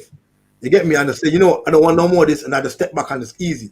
And when I did that, blood, not only that I changed myself, I changed others. So I've learned something even more. That when you have the ability to change your mind and your way, you know, it's a Bible talk about the blessing and the curses, don't. And we don't say Deuteronomy 28, blessing and curses. You have a curse, you have a blessings. But you see, if you deal with, we live in the curses, but you can choose to stay in the curses, or you can choose to go in the blessings, innit? Because it's about the individual. Because it's not about everybody as a collective, it's about the individual changing. And when everybody raise their vibration, other people also raise their vibration to meet yours. But it's about individual changing their mindsets. And I learned that in prison that, yo, man, I have to change my mindset. Because if I never changed my mindset, I would have still stayed and dealing with some madness. But I had to step away. And when I step away, I made other man step away too. And right now, I wish I could play my thing. I'm talking about Top Dog. See, the man that was my step in prison. I death row you still. You get me? But he's saying to me like, blood, I'm not dep on them thing no more. I just God alone now right now. You get it? And in fact, you know what I want people to do? Go to his channel. He's got a channel called what's the channel called? Oh man, he's got some videos there where he's videos in prison, video himself in prison. You get me? So people can actually see because he don't really play still. What's the brother's name? What's his YouTube channel called? I'm trying to find it still. I'm trying to remember it right now. He's got a channel still. My brethren, he's got a channel. I encourage people to go and look at his videos still. What's his channel? I'm gonna go to the channel now. It's called Major General. See? Watch his videos on there. Major General. See? About the promised kids of Israel. See? I don't know what they say, man. From long time I tell people say, yo, we're Israelite now. You get me? At that now. But yeah, for definitely blood, man was going through madness, innit? You feel me? I got a few other brethren still where you're trying to push that positiveness in prison because a lot of negativity right now. Everyone trying to promote like prison's good. You get me? Like they're cool. They're right in there. Like it's gangster thing. And when they come out, they're talking like that. You get me? It's not that, bro. When you're in prison, it's not that. Even over here, when it's not that. It's not like that. We ever stop selling the dream that prison's nice. Because when you're in prison, a man, and I like to keep it real. When a man, if you want in Jamaica prison, if you want go to a number two, you want shit. I don't like you. I never do it to a man still because I think it's unhumane. But me see man do it. I'm tell man already say, yo, blood, I will mash up in the morning. But man will tell you, say, yo, you can't shit my cell and you scared. Because man back his knife out on you. You have to hold that, blood. How much time I see man hold that till man for go hospital wing. Because the M's hold on. You're telling me, so if a man, you're telling me a man can't shit never. If a man don't want you, blood, if you're in a cell with 3 man, all right, watch it. If you're in a cell with 3 man and I'm corrupted and I want entertainment in it. Because remember, we're in prison. My entertainment is to look into me, right? I learn to love myself, innit? But your entertainment is still outside in the world. You want entertainment in it. So of course you're gonna find something entertainment. The next man entertainment is a man in it. So watch that. I don't rate you, you want shit and sell. And we just got lockdown. I say second lockdown is 12 o'clock. First lockdown's morning, say like 10 about 8 o'clock till 10 o'clock. Second lockdown about 12 to 2. Are they back from 2 now back till 8 in the morning? You have to hold that doodoo if I don't like you. And if you just gone the lock and I say to you, you can't shit myself. You're no problem. You ever hold that? More time Jamaica said, man said, tie your pants bottom. That means you have a tie your pants. That means technically, if I smell anything, blood, you have problems. You know, it's like when you have to hold your belly, blood, and your belly start gobbling. I heard you say something about some certain man in jail will take his shirt off and fan the whole cell. Yeah, blood. Them things happen in jail a lot, blood. More than prison happen in jail more. Where man make you fan the cell, like take your top off, and they call spin propeller. So like you have a top. Your t-shirt, you have to go like this, your t-shirt. And consistently do it all throughout the day, blood, for all the man them. And if you stop, you're getting beaten. The man make you sleep on the grill because Jamaica prison don't have like you know American prisons and British prisons got like proper doors, electric doors. Side open doors. No, Jamaica prison have grill. You like grill gates? Old fashioned. Yeah, old fashioned. So man make if man like your mama say go stand up on the grill and sleep. You ever hug the grill and up on the grill and you can't sleep, blood. Who can sleep up there? If you sleep up there, you drop off, you're gonna get mashed up. People do some wicked, insane thing, but man will make you put your face in a bucket and thing and make it taste for gargle. Like crazy things, look. I remember people pee like bucket in a bucket in the it can be very inhumane. Like they just even seeing what a man does on next burn can traumatize you. You understand? It can be very inhumane, bro. But I don't really condone none of them. I don't condone none of that, blood. So I was in an argument with man over that them thing anyway. Because in my book I talk about I broke a prison strike one time where I could have lost my life. But I don't like certain things. And when I reach a certain level of respect in prison, I try to implement some more positive things. You get me? I got you. So if I can ask one thing, so like it's like this. So when someone is locked up, it kind of breeds an environment where it will make you do things that you know is wrong, but it kind of makes everyone just think about them. So they want the man to fan the sail because he's hot. But really, if there wasn't locked up, they wouldn't be like that. So it kind of makes you in a certain way that really, if he wasn't locked up, that individual, he wouldn't be like that. Well, I would say he wouldn't. We won't say he would, because some people are corrupted anyway. That's not by nature, by their traumas and what they're being through. Some people are very corrupted in their mindsets. But yeah, prison can definitely have an impact on your mindset. Even over here, I have friends over here who I talk to regular on the blower, and man will laugh and tell me jokes like, "Yo, I just bought up the whole block," and now the man will phone and say, "Blood, them things." Like, imagine man will phone from his place and say, "I've been reading, I've been studying, I've been." So it depends on where man's mindset is and how much people take time to reflect on self. Life's about reflecting on self. That's about making this. You can be, you're a big old man, bloody, right now over here, Jamaica, America, anywhere in Africa, who just are argumentative, angry, and need their traumas. Likewise, a woman. Then you have people who are young and are so calm and collective, because it just depends on you as an individual. I got brothers who've never been in trouble with police because their trauma's different. But I'm me who just went wild. It's how you learn to deal with your situation. Like the Bible says, every man judged for his own sins, innit? No man can judge for next man's sins. So on that note, like, you have to know yourself in this time. Innit? Every man have to know themselves. Everyone have to know themselves in this time. That's the reality of life. So let's get to sorry to cut you. Let's get to the positive thing now. So, what year did you come out of Jamaican prison? 2006. Did you come straight back to England, or you Yeah. Oh yeah. I joined citizenship, but I left Jamaica straight away. I didn't even wait. So you sit down for a bit now. Your mindset's changed, and coming back to England. Where you say you're from Kilburn. So yeah, how is it? Leaving the ends in Jamaica to go to Kilburn, which I think Kilburn. What happened? Pretty much the same. Like Kilburn got the the Church Road thing and stuff. That's Housing. That's where I live now. I live in Housing now. Church Road. Was that hard to adapt to? Because sorry to cut you. Was that hard to adapt to? Because your mindset's changed now, but you were still kind of in the end still. Like how was that? Nah, Isa, watch this now. When I came back here, when I already knew what I was gonna do. You see, when you're in jail and you're around the right people, and I want people to understand this. Again, it's about the right type of teachings. Elders, elders. It's about having good elders around you. People that are older now, and then people might say them man are bad man, killers. But you know what? I had friends about me doing 300 years, literally 300 years. See, I started around certain man them in prison. Them man were doing some mad sentences, 300 years, 200 years. When I was on remand before I got sent for murder, man saw 300 years, 200 years. Them man saw ability in me because I was always training. They saw me reading the Bible. They saw me doing this, doing that. I went to prison with locks and thing. Then I cut my locks and focus on my Israelite culture more. And they saw the transformation in it. And everyone said to me, "Bro, don't bother with this gold road and get caught up. We look at our lives." They made me literally look at their life. Like, when you go to jail, if you sit down with like little 20, like 2 months, going 3 years, 4 years, I'm coming out real soon. There's some gas thing in it. When you sit down, man, they're never coming out in it. Like, man, are dead in this or not. Like, I'm not coming out. Let me tell you something. Do this, do that, and then man tell me, "Yo, don't even disappoint me." Even my brother right now, he's been the one I'm talking to. Well, 3 of my brothers, they're doing like, he just done like almost 30 years. You get me? And then man are telling me like he's got 3 years left, and I can't wait for him to drop a road. And certain other man, I got brothers that in coming over for like 400, 300. They got 300 years, bro. Like around 300 years. Who's living for that? Other man and Noah. Nobody, man. Yeah, man ain't Noah, blood. So you ain't living them long. That's the reality. But when you got man who's telling you this type of knowledge, that listen, I'm not coming out here, and in your face I tell you, I ain't coming out here, bro. And I see potential. I love what you're about. I love the way you look at scriptures from your own perspective. You're not following Rasta, you're not following Christian, you're not following nobody, you're following you. The way you carry yourself in prison, the way you talk, the way you articulate yourself, the way you. I give man who always say they're not busy about life, me not care about life, me not this, me not that. I give them space to cry and talk with me, brother. I was good at talking with them because I learned to love me. So me expressing myself in prison and talking about what I went through, it made man who were mad violent. It gave them the opportunity to talk about how much they went through. Cause enough man attack, every man like, "Oh man, a bad man." Yo, bro, but you got abused when you're younger though. Or you saw your mom got killed. Or you see that you've been through madness. This triggered you. But you're not singing, you're not thinking about it, you're not talking about it because all you're talking about is the man you're dopey all your life. And then man they kill out 20, 30 people. But you're only talking about the things you've done.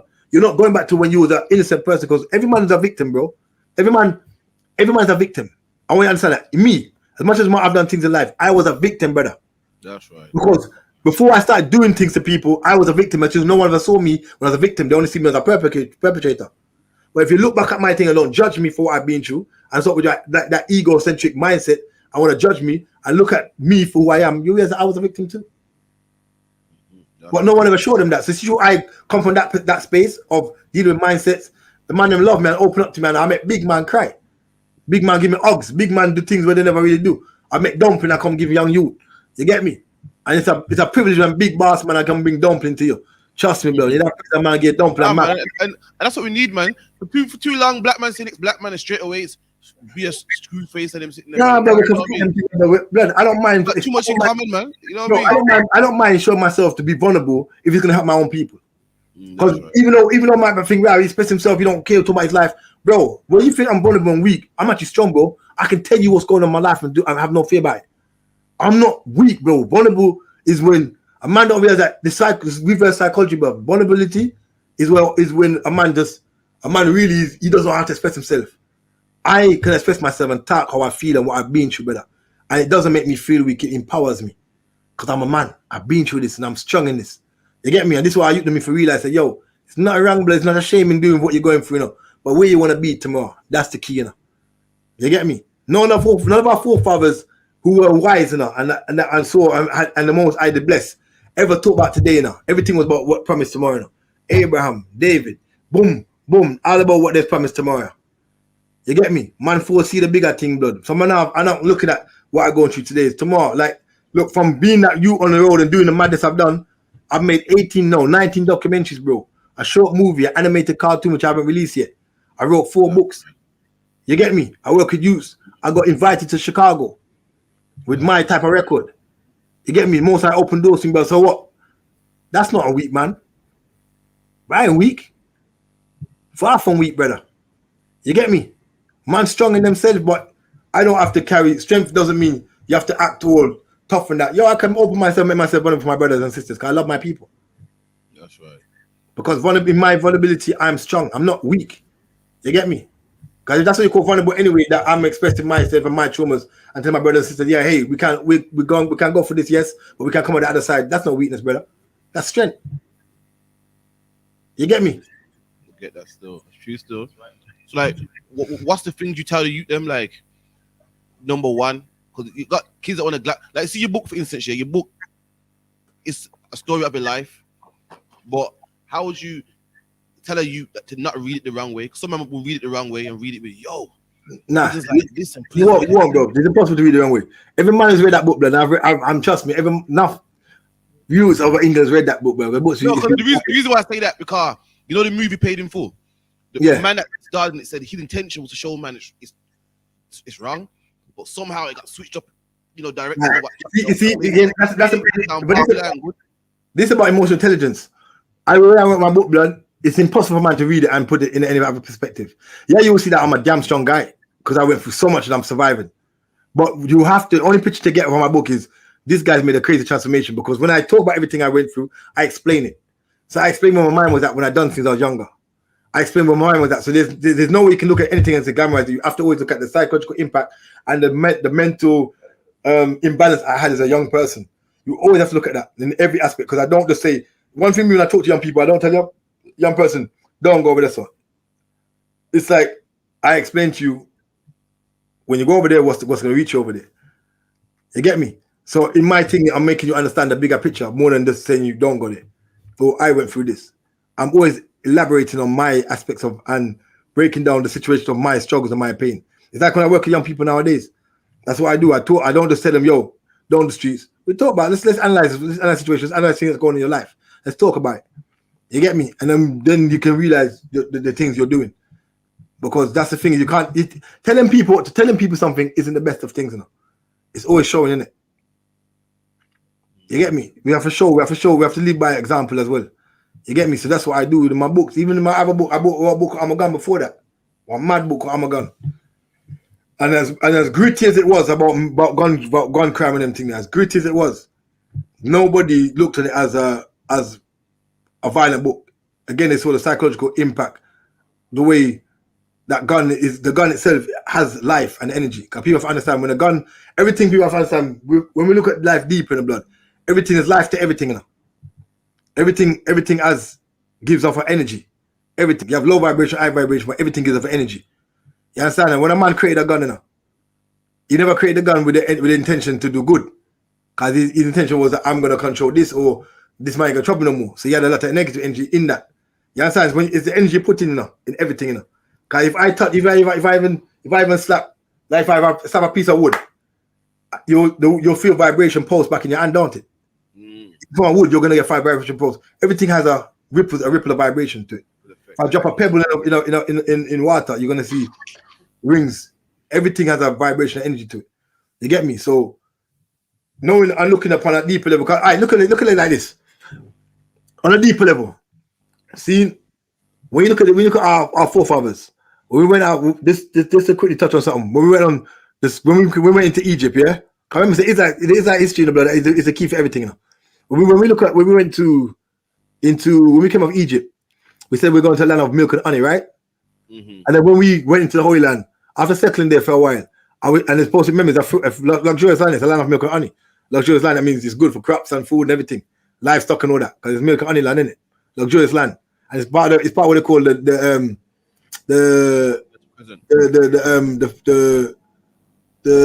what's it called, the crest, the Fertile Crescent, is it? The Fertile Crescent, yeah.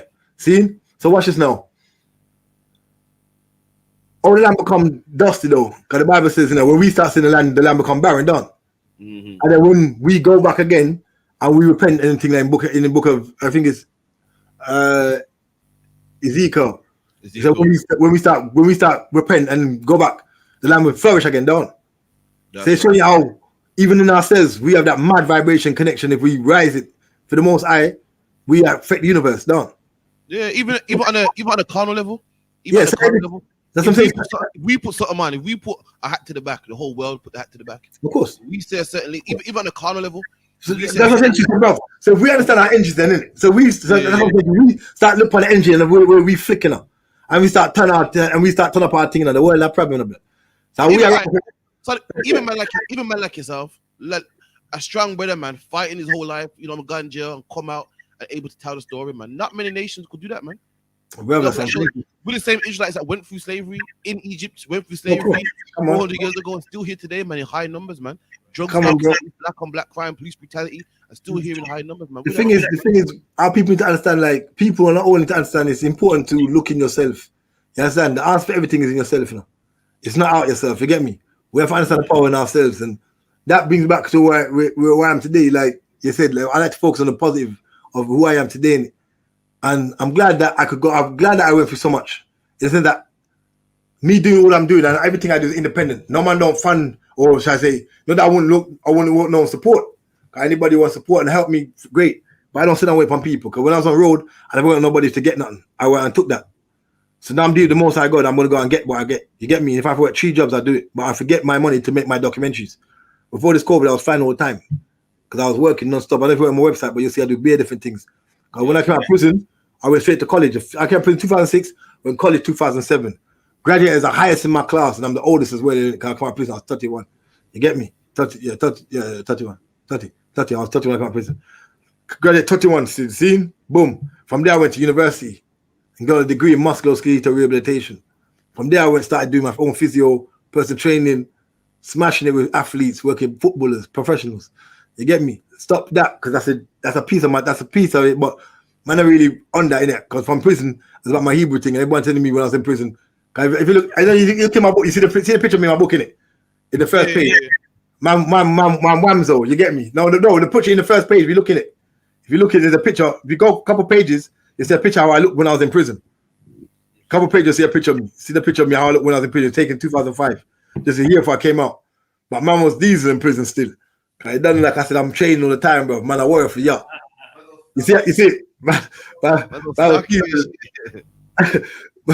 was bison in prison, man. Diesel in prison, you get me? So, you get me? So man was saying to me in prison, come out, do your training thing, did that.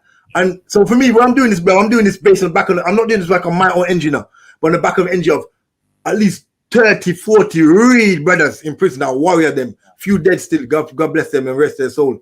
R.I.P. Damon, you get me? You see me? Like when my brothers about flat man love me still, you get me, and show me, say, yo, blood, come on, do something for yourself. Do something properly, because them man know they ain't coming on road. They're like, yo, blood, do something, make us proud. So I'm when you're young enough and old people tell you, God bless you, God bless you, God bless you. You help them with their bags. People take them things for overlook them things. But remember, we have to understand there's power in word, innit? And life and death is the power of the tongue. So when an old person telling me when I was younger, God bless you, when I used to carry their bags. As much as a rude boy, when the old people, I had that respect. When I say old people, man, I hide whatever weapon, innit? I hide just spliff or whatever. Carry their bags home and then, you get me? Then you go back for your wildness again. But it's them blessings that you get from old people, blood, they don't leave you. And even today, when I'm in prison, man telling me something, blessing me, blood, you're going to do good. Them blessings, blood, are with me right now. This is why I'm so driven to do what I got to do. Because you carry them, the ancestors, them blessings of other people. You feel me? I hear you, brother. Now, I mean, just on the back of what you said, with the respect that you had back then, like now, with the kids right now, that respect is gone. Like, what do you think is the reason why that they don't respect like the grandmom with the bags as much? Because I can also, like even in my younger days, as rude as we was, anytime there's like a woman big, we knew, you know what, stuff. We had that, like, you know what, there's a form of respect. But now the youth of but now the youth don't care. So like, what is your opinion on what has happened in between the gap of your generation and theirs? I won't say don't care now. Let's rephrase that. Because like I said, even when I can talk about this in my book as well, we always use the word I don't care what happens, I don't care if I go to jail, I don't care. But when police come here, run. So you do care. But it's a phrase we like to use, we don't care. But it's a terminology we use. We say we our parents say it, we hear this one say it, and when a bill comes, Lord God, let me give him money for Jesus Christ for the bill. So we do care. But we have a mindset. I always say to you, there's many traumas that the youth have seen all along the way. There's even like you got used to saying they don't respect their elders. This you can think about younger youths nowadays seeing how their young mums and their young grannies arguing, innit? So there's a lack of respect. You see, there's many things factoring. A young youth might even be going through his own personal traumas with his mother. So if you feel like my mum and my father, I don't respect. Like I always have respect for my mother, innit? No matter what, I would go with my stepfather and my real dad wasn't around. My mother, I love my mother. I would do mad. It sounds crazy, but I would do violent things and come in and hug my mother and suck my thumb. Can I suck my thumb? You get me?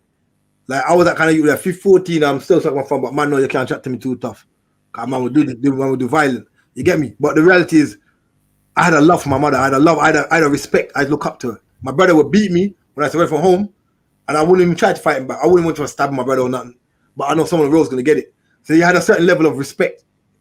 But when you're youth nowadays, depends again, like I was saying, parent and mother. These are biblical things. Father against son, mother against daughter, them things are written in scriptures. You get me? So we know them things are gonna happen still. It's just fulfillment, we have to fulfill these things. You know? But again, we have to come out of the mindset of the curse and come into the blessings. Because we have to transition ourselves from thinking certain ways. Every individual in his own individual time. It's not see what Proverbs of our people says, it's collectively. When I work with young people, I always tell people I don't like to do mentoring in groups. I like to do group talks, but when I mentor a young person, I want to be just me and you. Because me and you can chop it up proper. If you're around your friends, it might edge your mind or work your brain. We have to understand the individual's entity have to be the forefront of himself, innit? If I learn him to bring out his true entity. So what I do with young people, I do that. Me and one person will chop it and do our thing. And then you get the best out of him. You get me? I'm not saying he can't do with his friends, but you have to be with him to a certain level where he can then be a look-alike to his friends. Because I tell you what, a lot of people say young people have no respect for people, but I can never say that I don't get that respect from young people. And when I go certain places, I go killy, seeing going certain man them, and enough of you don't remember me. And those who do remember me, like, yo, blood, what go on? Those who don't see me, don't remember me. I still get love from them, like, yo, we see how the big man and respect you, boom, boom, boom. You get me? On my own blocks, I get mad love. Like on churches, Bridge, and them two ears don't like each other. Kensington Green, I get mad love in Northwest. You get me? Even I go over out the certain ends, I go over east and that, I get love. So I'm not gonna say like youths don't respect man. I feel like again, enough youths don't see enough big man giving time to them neither. That's the next thing again. Cause you grow up without a father, some enough you grow without a father, then the man them or call your elders when they realize that this job takes long, let me get a 9-to-5 job and do a little hustle on the side. You just neglect the youth that we used to part, you kind of used to look up to, you neglect them. So what them you gonna do now? How them gonna respect you then? You get me? So we have to bear in mind that the burden isn't just about the system, what the Babylon or what the white man done to us, but it's about what we do to each other and how we deal with each other. That's a bigger picture. We have to solve our own problems. You get me? We have to change our mindsets. Because if a big man is on the street and you left a next look at you who used to look up to you and now you left on your different thing. But what I'm saying, look at you. And we say all the time, blood, and when a man, this is why the youth them lose the respect for you, because you're not governing the youth them properly. But if you show the youth them say, yo, they're there for you, I'm care for you, and boom, boom, boom. You realize that the youth them will move for you and talk for you. Because when I established a gym in Church Road in 2000, I can't remember, 2017 or something, 2016, and the youth them were supportive. They were there all the time. They were involved. They were part of it because they know that man really care about them. Man, don't just even today I don't see the youth them walk past. I'm like, oh, I'm a big man. I'm down with the road. You're out there doing your thing. Now my mind say, yo, try get this and boom, I help them with a little job and try to at least try slowly wheel yourself on the road. And I'm always talking to my old mum. You get me? I don't say I was your mum. I say I was mum. So they feel like we still connected to us. Because some of them call me. We still connected. I'm not like, how's your mum or this or that. How's mum, blood? Yo, bro, don't give mum stress, you know. Get me? So you them feel like you're caring it. But the moment you them don't look at enough big man as they care, blood. Enough big man that's dep on their own thing. I'm a youth them now. Like, I have to go focus on my own kids. No, bro, because that said you leaving on the streets. That said if you're leaving him to his own device, bro, he might be saying one come around and burn down your village. And mash up your yard with your kids. And he might even directly do, he might want to do it, he might indirectly. Because if two youths on a beef on the road and they in front of your ends and you just don't care about these youths, and some next you shoot off of you or stab off of you, and you accident, then you get licked or get touched. Then you're gonna talk about you want to come violate the youth but you could never give the youth no time anyway. You just walk away left the youth. So we have to take responsibility, all of us, innit? It's not even if you were on the streets, they take responsibility. Because if you know somebody's out there doing certain things, if you just go like you don't have time for that individual, then you have to take responsibility. Like you're not helping your own people too. You get me? Yeah. So it's about everyone has to step up and do their part for the youth, them, innit? It's true, man. What you're doing is great, man. You know what I mean? It's time that black people love our own people, man. You know, we're the only people. Everyone's getting love apart from us. No one's showing us love, man. As you mentioned, the Windrush had to come over here one man at a time and send for your family. And in the news, the Afghans come free of charge, whole family, everything. So we gotta look after ourselves, man, because no one else ain't loving us, man. Like the Bible says, you know what I mean? A strong man, you can't take a strong man's house unless you bind the strong man first. And our house has been spoiled because they bombed the strong man. They put him in jail, oppressed him. He got, psychological trauma and all them things. And that's why our house is spoiled, man. Locked him up, put him on drugs, chasing a rap career. And that's why we're on the bottom, man. So no one else don't want to fix it. No one else don't see it. Boris Johnson ain't saying this help these black people. All over the world, black people are suffering, dying, see on TV. You know what? And say, that's insane. But no one's gave people spend money to help whales that are going extinct, but no one's ever put money to help black people, man. So it's a job. It's not even about no one putting money to help you. Again, it's about, like I said, it's about you helping yourself. I'm not saying you can't take donations from people anyway. But I'm saying about you need to do yourself. You need to find you as individuals. And I be real with you. I'm in a stage of my mind. I don't like using the word term black bloke, because black don't identify me. I'm an Israelite. You get me? I like to identify by my forefathers' name still, with all respect. You get me? Like, I don't want to say where I like to identify me by culture and everything there, because we have an issue in our culture. And if our people did a little bit of studying, I got a new document I'm working on, where if you look at transatlantic slave trade, there was an history that tied to that. You get me? If you go back to the Spanish Inquisition, the Portuguese Inquisition, people need to do a little research on them thing there. And we have a history there, blood, as well. You get me? So we need to look back at ourselves and tie ourselves to ancestral truth. Because when you even go to Africa, you find in Ghana, Gambia, and places, people tell you in Ghana, I'm from Igbo, I'm from Yoruba, I'm from Hausa. They have identity. They know the nation. We don't know our nation, brother. We don't know our nation in the UK. I want to get even deeper than that, and even get even more deep in this. Think about this though. We know as a transatlantic slave trade, right? We don't know our history, yeah. But here it is now. You almost said this thing get deeper and say I love spiritual wickedness, and the Bible speak about that, innit? But hear this now. Think about this. We don't know our history. Like most of us don't know what tribe, most of us know where it's like, but most of us don't know, like, in regards to like most people don't know. Let's say that most people don't know it's like, but anyway, so let's say most of us know that. But the thing is, when you look at the bigger picture, see, if you ask any Englishman, stop an Englishman tomorrow that you know or you work with, and say to him, "What's your tribe, mate? What tribe do you come from?" He cannot tell you. As a Scottish man, he cannot tell you, blood. I understand the politics about they go on deep in the blood. Because the politics go on deep, you know. because even they don't know their history and their culture. So imagine, to keep, I'm going to just make it, I'm going to give the answer to this. To keep me and my ancestors from knowing who we are, we also take the history and knowledge from you too. Because if you had your history and knowledge, imagine if you are around people who know the history and knowledge, it'll make you question your history and knowledge too, innit? But if they don't have the history and knowledge, then we have nothing to question. So a lot of people have been brainwashing this whole thing, but this thing big.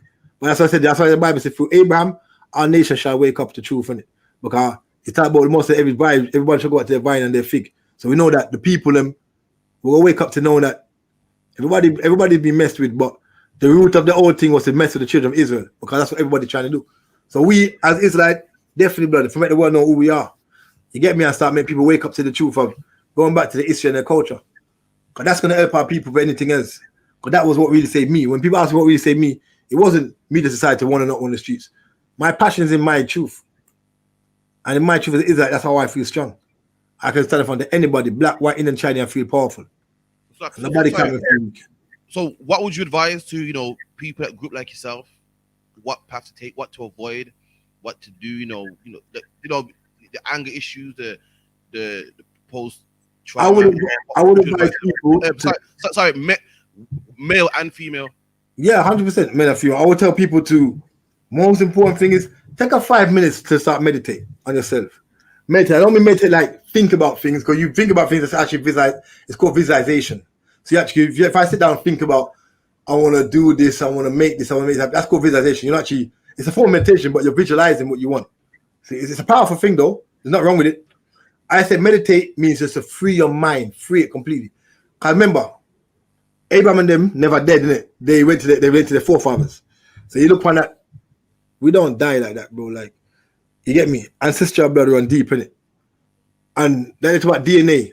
They use a swab for your mouth and thing, but the deepest DNA thing, blood, it runs in your blood, innit? And we know as Israelites, we cannot drink blood because blood have to pour to the ground. You get me? Because we can't drink blood, because what is blood is the life of the body, innit? That's right. So in your blood is your DNA, but your riches are in your blood. That's my true riches. You get me? So you see me, take time and look into myself, but allow me and let my blood activate and live in it. Wake myself up a little bit. So what I'm saying, so people take 10 minutes take 10 minutes a day, blood, 10 minutes. Just sit down and meditate by yourself and don't even think about things. Just let your insides awaken. You get me? Awaken the righteousness inside of you. Take 10 minutes, just go on easy. And I get grow. In 10 minutes or more, 10 minutes add time to as time go over. You can start with 5 minutes. And just give yourself time to meditate. I did also in prison. I did all this thing in prison, meditated, relaxed.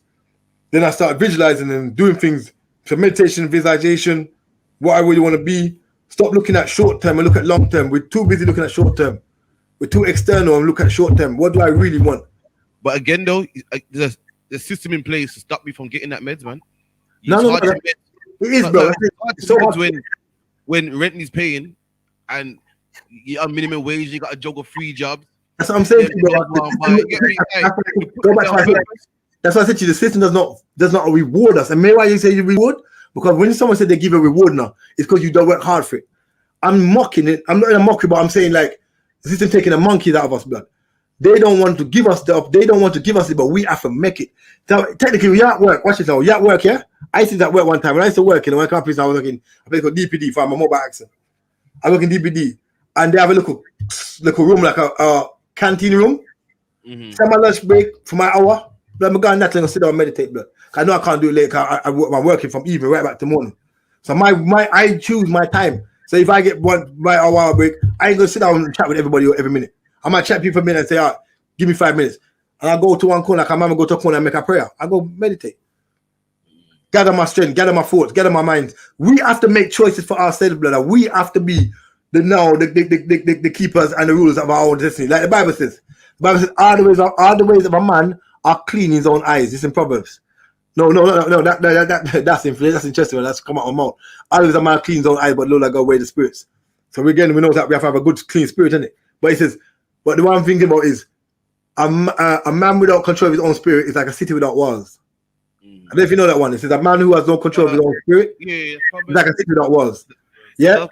This brother here is a Proverbs man. Tell him, dog, about the only thing he pulls out is Proverbs all the time. Come on, bro. Then you're a boss, bro. Because Proverbs is amazing. So watch it now. Because think about it. A city, every city has to have walls, in it. Because if you don't have no walls, it's easy penetrate and you easy conquered, in it. So you have to know build up your walls in your mind, in it. So they said a man without control of his own spirit, a city without walls. So you have to know, so you have to control your walls and blood. So you have to build up your walls so you can control your spirit. So me, that man, I take my little 5 minutes, meditate, blood, in me at work. You get me? Now I don't work for nobody, I work for myself. Thank God, praise the Most High. But when I had to work for people and work a couple of jobs, and I'm working on some night shift and them thing there, man, I have to do it, blood, ride a whole motorbike in the cold and them thing there. I said no, because I got to do to achieve what I want to achieve. I'm doing security work on the weekend. I'm going uni in the daytime. Brother, I did it hard, but I have to push. But I have to find time for myself because I'm in prison. I had a lot of time, but I had to make that time on road. So if a man have to make time even on road, like if you're on a bus and there's a lot of people noisy, and if you can't take a 5 minutes, just close your eyes and just try to block everyone out. Because the more you can block people out, even around people, the stronger you become. Think about it. If I can create silence for myself where movement is happening, then how strong am I? Mentally strong, man. You can block out things. So there's no excuse we can make for ourselves, but we have to want it, innit? You get me? So this is all about to us, as the Moses said in the scriptures. He tries the heart and the soul, innit? He knows us, blood. So we have to want this change. You get me? I'm still not perfect. I'm still on my journey, and I've still got my own battles, and I've got things working and overcoming. But I'm happy to share where my journey is, because I'm good in myself, and I want to see our people rise up and find themselves and do their thing, because that's the reality. But we need to take that time out. That's so important for our people to do. People need to take time out and reflect on themselves. Take time out, and like I said, meditate. Have a long-term vision. Nobody think about just today. You might be suffering today. So what? It's about tomorrow, bro. What are you really planning for? Because a lot of us we spend a lot of money on things like cars and expensive this, expensive that. And we don't have the thing that, but yet you might want to say, it's like, I know people who say they want to be, I don't know, like my brother he does music. But yet, bro, you're wearing mad diamonds, but you talking about you want to do music, bro, but sell the chains and rings and buy equipment. What's wrong with the mind, bro? Like, we need to know what we really believe in, what we want to invest in. You get me? Like, for me, documentaries, I've traveled all over the world by making documentaries, all over Northeast Africa. I've done Morocco and them thing there, and America, Europe. But for me, it's like, this is what I want to do, because I want knowledge, I want to travel, I want to see things, I want to experience things, and I want to share what I'm going through, and it's helping me to grow. And at the same time, I can put this information out to other people. You get me? Like, we have to know what we want.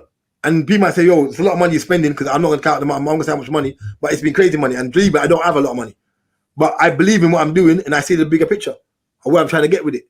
So we have to know what we're trying to fight for and what we want to do. You get me? But if we don't see that, if we only see short-sighted, we're not. But I'm not saying a person can't enjoy the life money, because you might die tomorrow. But the reality is, have a plan still and work towards your plan, but at the same time live. It's about creating harmony within yourself, and not balance, harmony. So you're living a life that you can deal with and you can maintain, but at the same time you're building for your future. You get me? So so what made you write a book? What made you say, you know what, I'm gonna write a book? I know you do a lot of, That's my fourth book. That's my fourth book. What got you into book writing? Make you say, you know what? You know what, bro? I actually wrote books when I was younger, but it never came out. I wrote some books when I tried to come off the madness in 97, when I came up from Jamaica before I went to prison the last time, 98. I started writing a book. I had some books, and I have a T-shirt, a Rasta business. I was doing pretty well. And then books never came out. I was even doing rapping them tiny still. I was doing DJing them tiny. And but things never really transpire and come out the time. I'm a musician as well. I do music. But it's like, I've always been entrepreneur minded still. You get me? And I didn't really acknowledge how much I was. Because even as a youth, I was selling sweeties and thing, that school and thing. You get me? Like, I never really have that mindset though, bro. Like, I had the mindset, but I never had the mindset. Like I said, I never really understand my channel, the engine it. But for me, writing is a gift because I'm dyslexic. And I didn't know how to express myself much. And when I learned to really express myself properly in prison, that made me want to really, really write. Because before I wrote poem books, like I was doing the rest of the thing, but I actually wrote novels. Because when I was in prison, I was reading books. And I thought to myself, I want to express myself. Like I learned to talk. I had enough bad man coming to me for conversations, to talk to me, going over to be a top man. Said I'm locked on the man block, and big top man in prison are sending water for me. And when water don't come for me, they will come and say, yo, we want him, and bring me over to their block. When prison lockdown, you know, they tell me, say, like everyone's like said about we're all out, but everyone's locked down on their own block because the prison's mad. Some people can't move because prison tension can get crazy. But the man must say, no, come. You get me? The man must say to me, now, let's go. So I go with the man, then, blood. I go with the water. I'll go with the man, all the water, whoever come for me. I go with man's block. Them thing made me want to write a book because I learned how to express my emotions. I think it's so powerful to express your emotions and leave that behind for other people, innit? So for me, that was important. Or you're showing a documentary in Morocco. A very powerful documentary still in Morocco Jews. Showing that the original Israelites in Morocco are black. You know, not the Jews they see today come from Morocco, but the original ones are black. Who of course came out of Spain and Portugal, some of them. And we're into Spain and Portugal, some of them.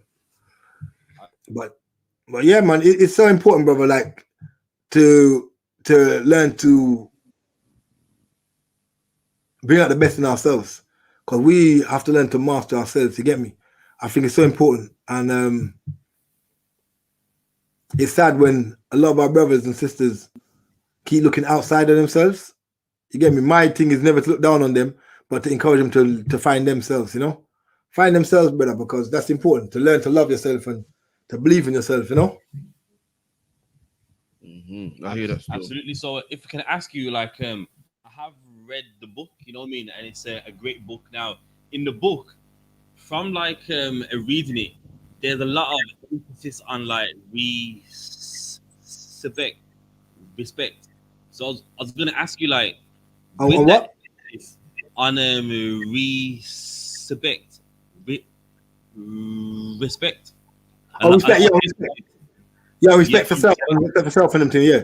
Yeah. So I was gonna ask you, like, you know, in regards of that, did you learn that while you was locked up, or was that something that you always had, that respect for yourself? Or? No, brother. Respect for myself, and I'm out there taking life. I'm robbing people. No, brother. I don't respect for myself. I didn't understand myself, brother. I didn't understand myself at all. I didn't understand myself. I didn't understand who I was, what I was, my purpose in life. I didn't understand none of those things, which is so key. We have to understand who we are. Listen, no man isn't born for no reason. Every man is born for a purpose, innit? You get me? Every man is born for a purpose. Nobody, no man, no woman. When I say man, I mean this man. Everybody's born for a purpose. Man or woman, we're all born for a purpose. Because children don't make it to this realm. You get me? One of my daughters, anyway. Like one of my daughters recently just transitioned to realm and ancestors, in it. You get me? So, and everybody's supposed to make it to this realm. You get me? But you see, when you're here for a reason, blood. You're here for a reason. Cause remember, everybody's here for a reason now. And every man, every woman that comes to this realm, you know that once you make it to this realm, you know, the earth, the Lord, the fullness thereof, and the world and they that dwell therein. So everybody's here for a purpose, and one purpose, the real purpose of man is to really praise the Most High, innit? Whether they know it or not, because the simple thing as your breath that you have in your body, when you wake up, this is why in prison I learned to really appreciate life, because just knowing that the breath, the simple thing is breath, like a jail stinking, stink bad, brother, and the cell can be hot and sweaty, because Jamaica can get hot. You have 4 man and some man moldy, blood, it can be crazy. I hear that word in the wild still, moldy. Yeah, blood, it can be crazy, but you know what? Man learned to realize that the simple thing as breath now, when you smell fresh air, you're like, whoa. I'm thinking about, hold on. If I don't even breathe now, I can't wake up now. If I don't breathe now, blood, simple thing as air now. If I don't intake that, I'm dead now. Yo, we take life for granted, bro. I don't think I've even realized or appreciate the most has given us still. You get me? So, for me, yeah, life's valuable, bro. It's valuable, man. I just think people need to realize I never loved myself, bro. I didn't respect myself. That's why I talk about respect so much, because I learned to really respect myself when I was in prison. I learned to govern certain things and look at my life different. I don't do road. I don't do them things. I don't feel weak that I don't have to do. I'm still around. Don't get me wrong. I still around certain man. I still have link with enough man. You get me? I'm not gonna go like I'm better than them, because that's the last thing I ever do. Now my dog, them still good. You get me? Both in Jamaica prison, Jamaica road, and my brethren over here are still who's alive, because majority of my friends are dead. That's the thing as well. There's no joy in this, bro, on this street thing, because if I really respect myself, but I respect my friends, I had too much misplaced loyalty, bro. Because if you really very rate my friends, them, I wouldn't allow them to do certain things. They wouldn't allow me to do certain things. That's right. Real love, man. So we had we had love, but misplaced love. That's I call misplaced loyalty because, like I told my book, I got booed out of school for £1, bro. £1. My virgin would mash up a guy over £1, brother. Over £1. £1 was big them time, man. Yeah, one could buy a ginger beer. I'm joking. £1, bro. I'm not. £1 could buy a ginger beer, Chris. Nah, bro. I need to understand something. £1, bro. I buy it at age 11, bro. I'm wearing wallabies to schools and everything, man. Clarks and everything, bro. I'm wearing £70 shoes to school, bro. You get me? Like, man's got like £20 in their pocket. We're paying pound the war. My brother lost all his money. That's what caused the whole beef. We were young but making local change. You get me? We were young but making change, bro. I was 40 that time, but I'm saying by 11, I was doing those things. And I was 40 that time when it happened. You get me? Like, I was good at school. I always looked good. Always trash and ready. But that was never that's not the bigger picture. The bigger picture is the mindset. If my mindset was right, if you lost this, I bet just a couple money to us. He took money from a guy, a couple pounds from a boy, came back to play the game again. We thought he borrowed it from a friend, but of course he badded you up. His brother come down after school, and like I said in my book, no one can glamorize nothing about my life because I explain it. I say, yeah, when his brother came down, his brother was talking to my friend, talked to my friend. We thinking violation straight away. Man's getting battered. Him and his brother getting smashed. So man have to leave him, brother, because we just whack him up. I'm calling your bigger brother. He got a mad beating, bro. I'm not proud of. You get me? What happened? I'm not proud of it. But the reality is this: when I look back on my life, if I had the mindset I had today, the amount of money we all had, bro. Even though remember we won our brethren's money, we all had our own money. I would have paid the guy £10, give him some weed as well. I said, go on, blood. That would have saved me from getting kicked out of school. But I'm thinking violation because my mindset's warped, isn't it? This is enough for us to realize we create more problems for ourselves and our friends than we actually help the situation. Well, if you had a better mindset, if my mindset was thinking, I'm thinking now, and I'm using my frontal lobe properly, I'm using it properly. See the scientific term. I would have said, here, hold this money, hold this. So again, it's about emotional control, emotional intelligence. We never had that, blood. So man was just thinking irrational, doing wildness. Them things they're done with, brother. Man, we have to get more enough youths right now sitting in jail that I know over here and in Jamaica. I wish they never did what they done. Because it could have dealt with certain things different, but now you're doing a life sentence. Our next man dead. And if you lose a friend to the road, even if you become millionaire, yeah? If you're a millionaire out there, and this is for anyone listening who will say, yeah, rich is well, I don't care, mate, because I everything I had before I went to prison, it lost, and I had to come out and start fresh. I thank God for that. Everything's what you call clean money, halal money, righteous money, godly money. There's no ill gain on my money. But the reality is, even if I was a millionaire, do you think I would do you think that millionaire is anything if I really love my friends? Because if you lose a friend to the road and he's dead, no longer see him again, bro, or he's in prison doing 40 years, and you got to spend time with his child, you can never do for his child what he could do. That's right. No matter how much money I give your child, that love I want to give your child can never be what you could give. Because you don't have to give a penny, you're the father, all you have to do is cuddle, and say I love you, and it's more than what I can ever do. And if I can match yours, then that's going to make you feel less than a man in jail anyway. So the reality is, bro, there's nothing can replace that real loyalty of love. Real love, not the misplaced love that we used to give when I was a youth. Real love.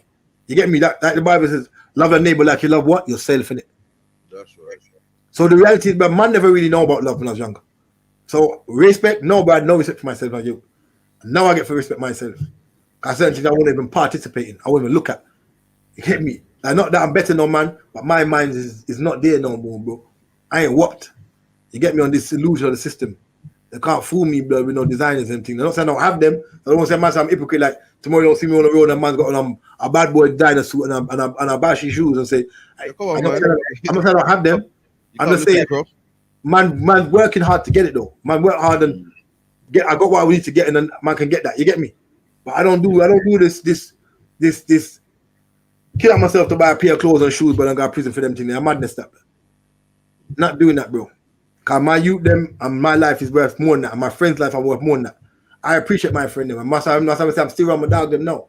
Because the dog them few that's still around, and even some in pen, but the love is real in it, because they know that man's on a different tip, and man's telling them a different tip. I'm not playing with them on the same tip. And who want to do certain things, they will let me know, yo, blood, you get me? Don't come around man today, because man's cool, no problem. Go and do your thing in it. I'm avoiding your thing, you don't get me involved in your thing. It's about respect and mutual love, you get me? I don't do road, blood. I don't do road. Anything. I help encourage other man to feel good. They don't have to do road neither. You get me? So that's again, it's about us walking the way that make other people see and know that, yo, it's cool to be cool, innit? It's cool to be cool. You don't have to always be down. As I say, I'm down. You're down means you're low, but I'm not low, innit? Man's high. You get me? I'm not high with drugs. I'm high spiritually. So, man, just cool, innit? Like, I'm good, brother. You feel me? So, I would just tell you them, blood. You get me? Just learn to love yourself, man. Learn to believe in yourself, brother. Cause if you don't believe in yourself, nobody can believe in them you more than you know.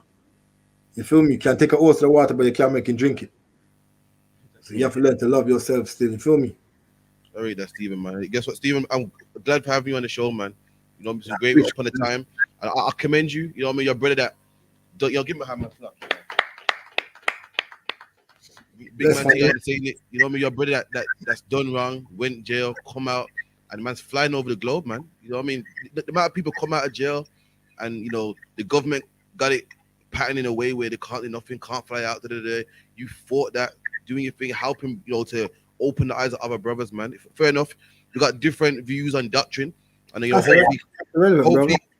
hopefully you can come on the show one day. We have respectful dialogue, dialogue that. But today, you know what I mean, it's about your life and what you do for the community. And honestly, man, you know what I mean, brother to brother, man, respect that, man. You get me? So give me love, man. Respect and manners, blood. Love, brother. All right, then, brother. So again, let me give a shout out to all my viewers, for everyone in here. You know, we got Amdra, we got Tazapa one from Manchester in here, man. You know what I mean? Like, share, subscribe. We got Leon from Leicester in here. Like, share, subscribe. Parakia from Sheffield. Nakapaya One West from Birmingham. We got Sharapar from Birmingham. CFR Network, also from Brum. Who else we got in here? Ira from Netherlands, or a new trooper Ira from Netherlands. Give him a shout out as well. You know what I mean? Again, we got Lambert UK from South London.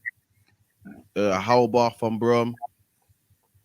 You know, we got Matthew from Brum also. We got Angelique L. Ty from London. Danica from Leeds. You know, everyone like, share, subscribe, and be here again next week. We got Sharara Nar from America. You know, like, subscribe, share. You know, with the ISUPK, we have class tomorrow. We got at 11 o'clock. Also, we got a street demonstration, camp speaking in Birmingham as well. We should be at 12. You know, again, man, Stephen, big up yourself, man. We're gonna reason a little more, yeah? Yeah, man, definitely, family. All right, definitely, man. Shalom, man. Shalom.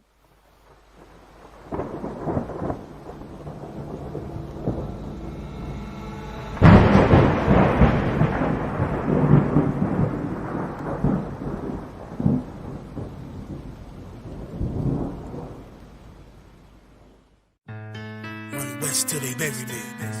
I'm one west till they bury me. I'm one west till they bury me. I be one west to the death till they bury me. One west till they bury me. I'm one west till they bury me.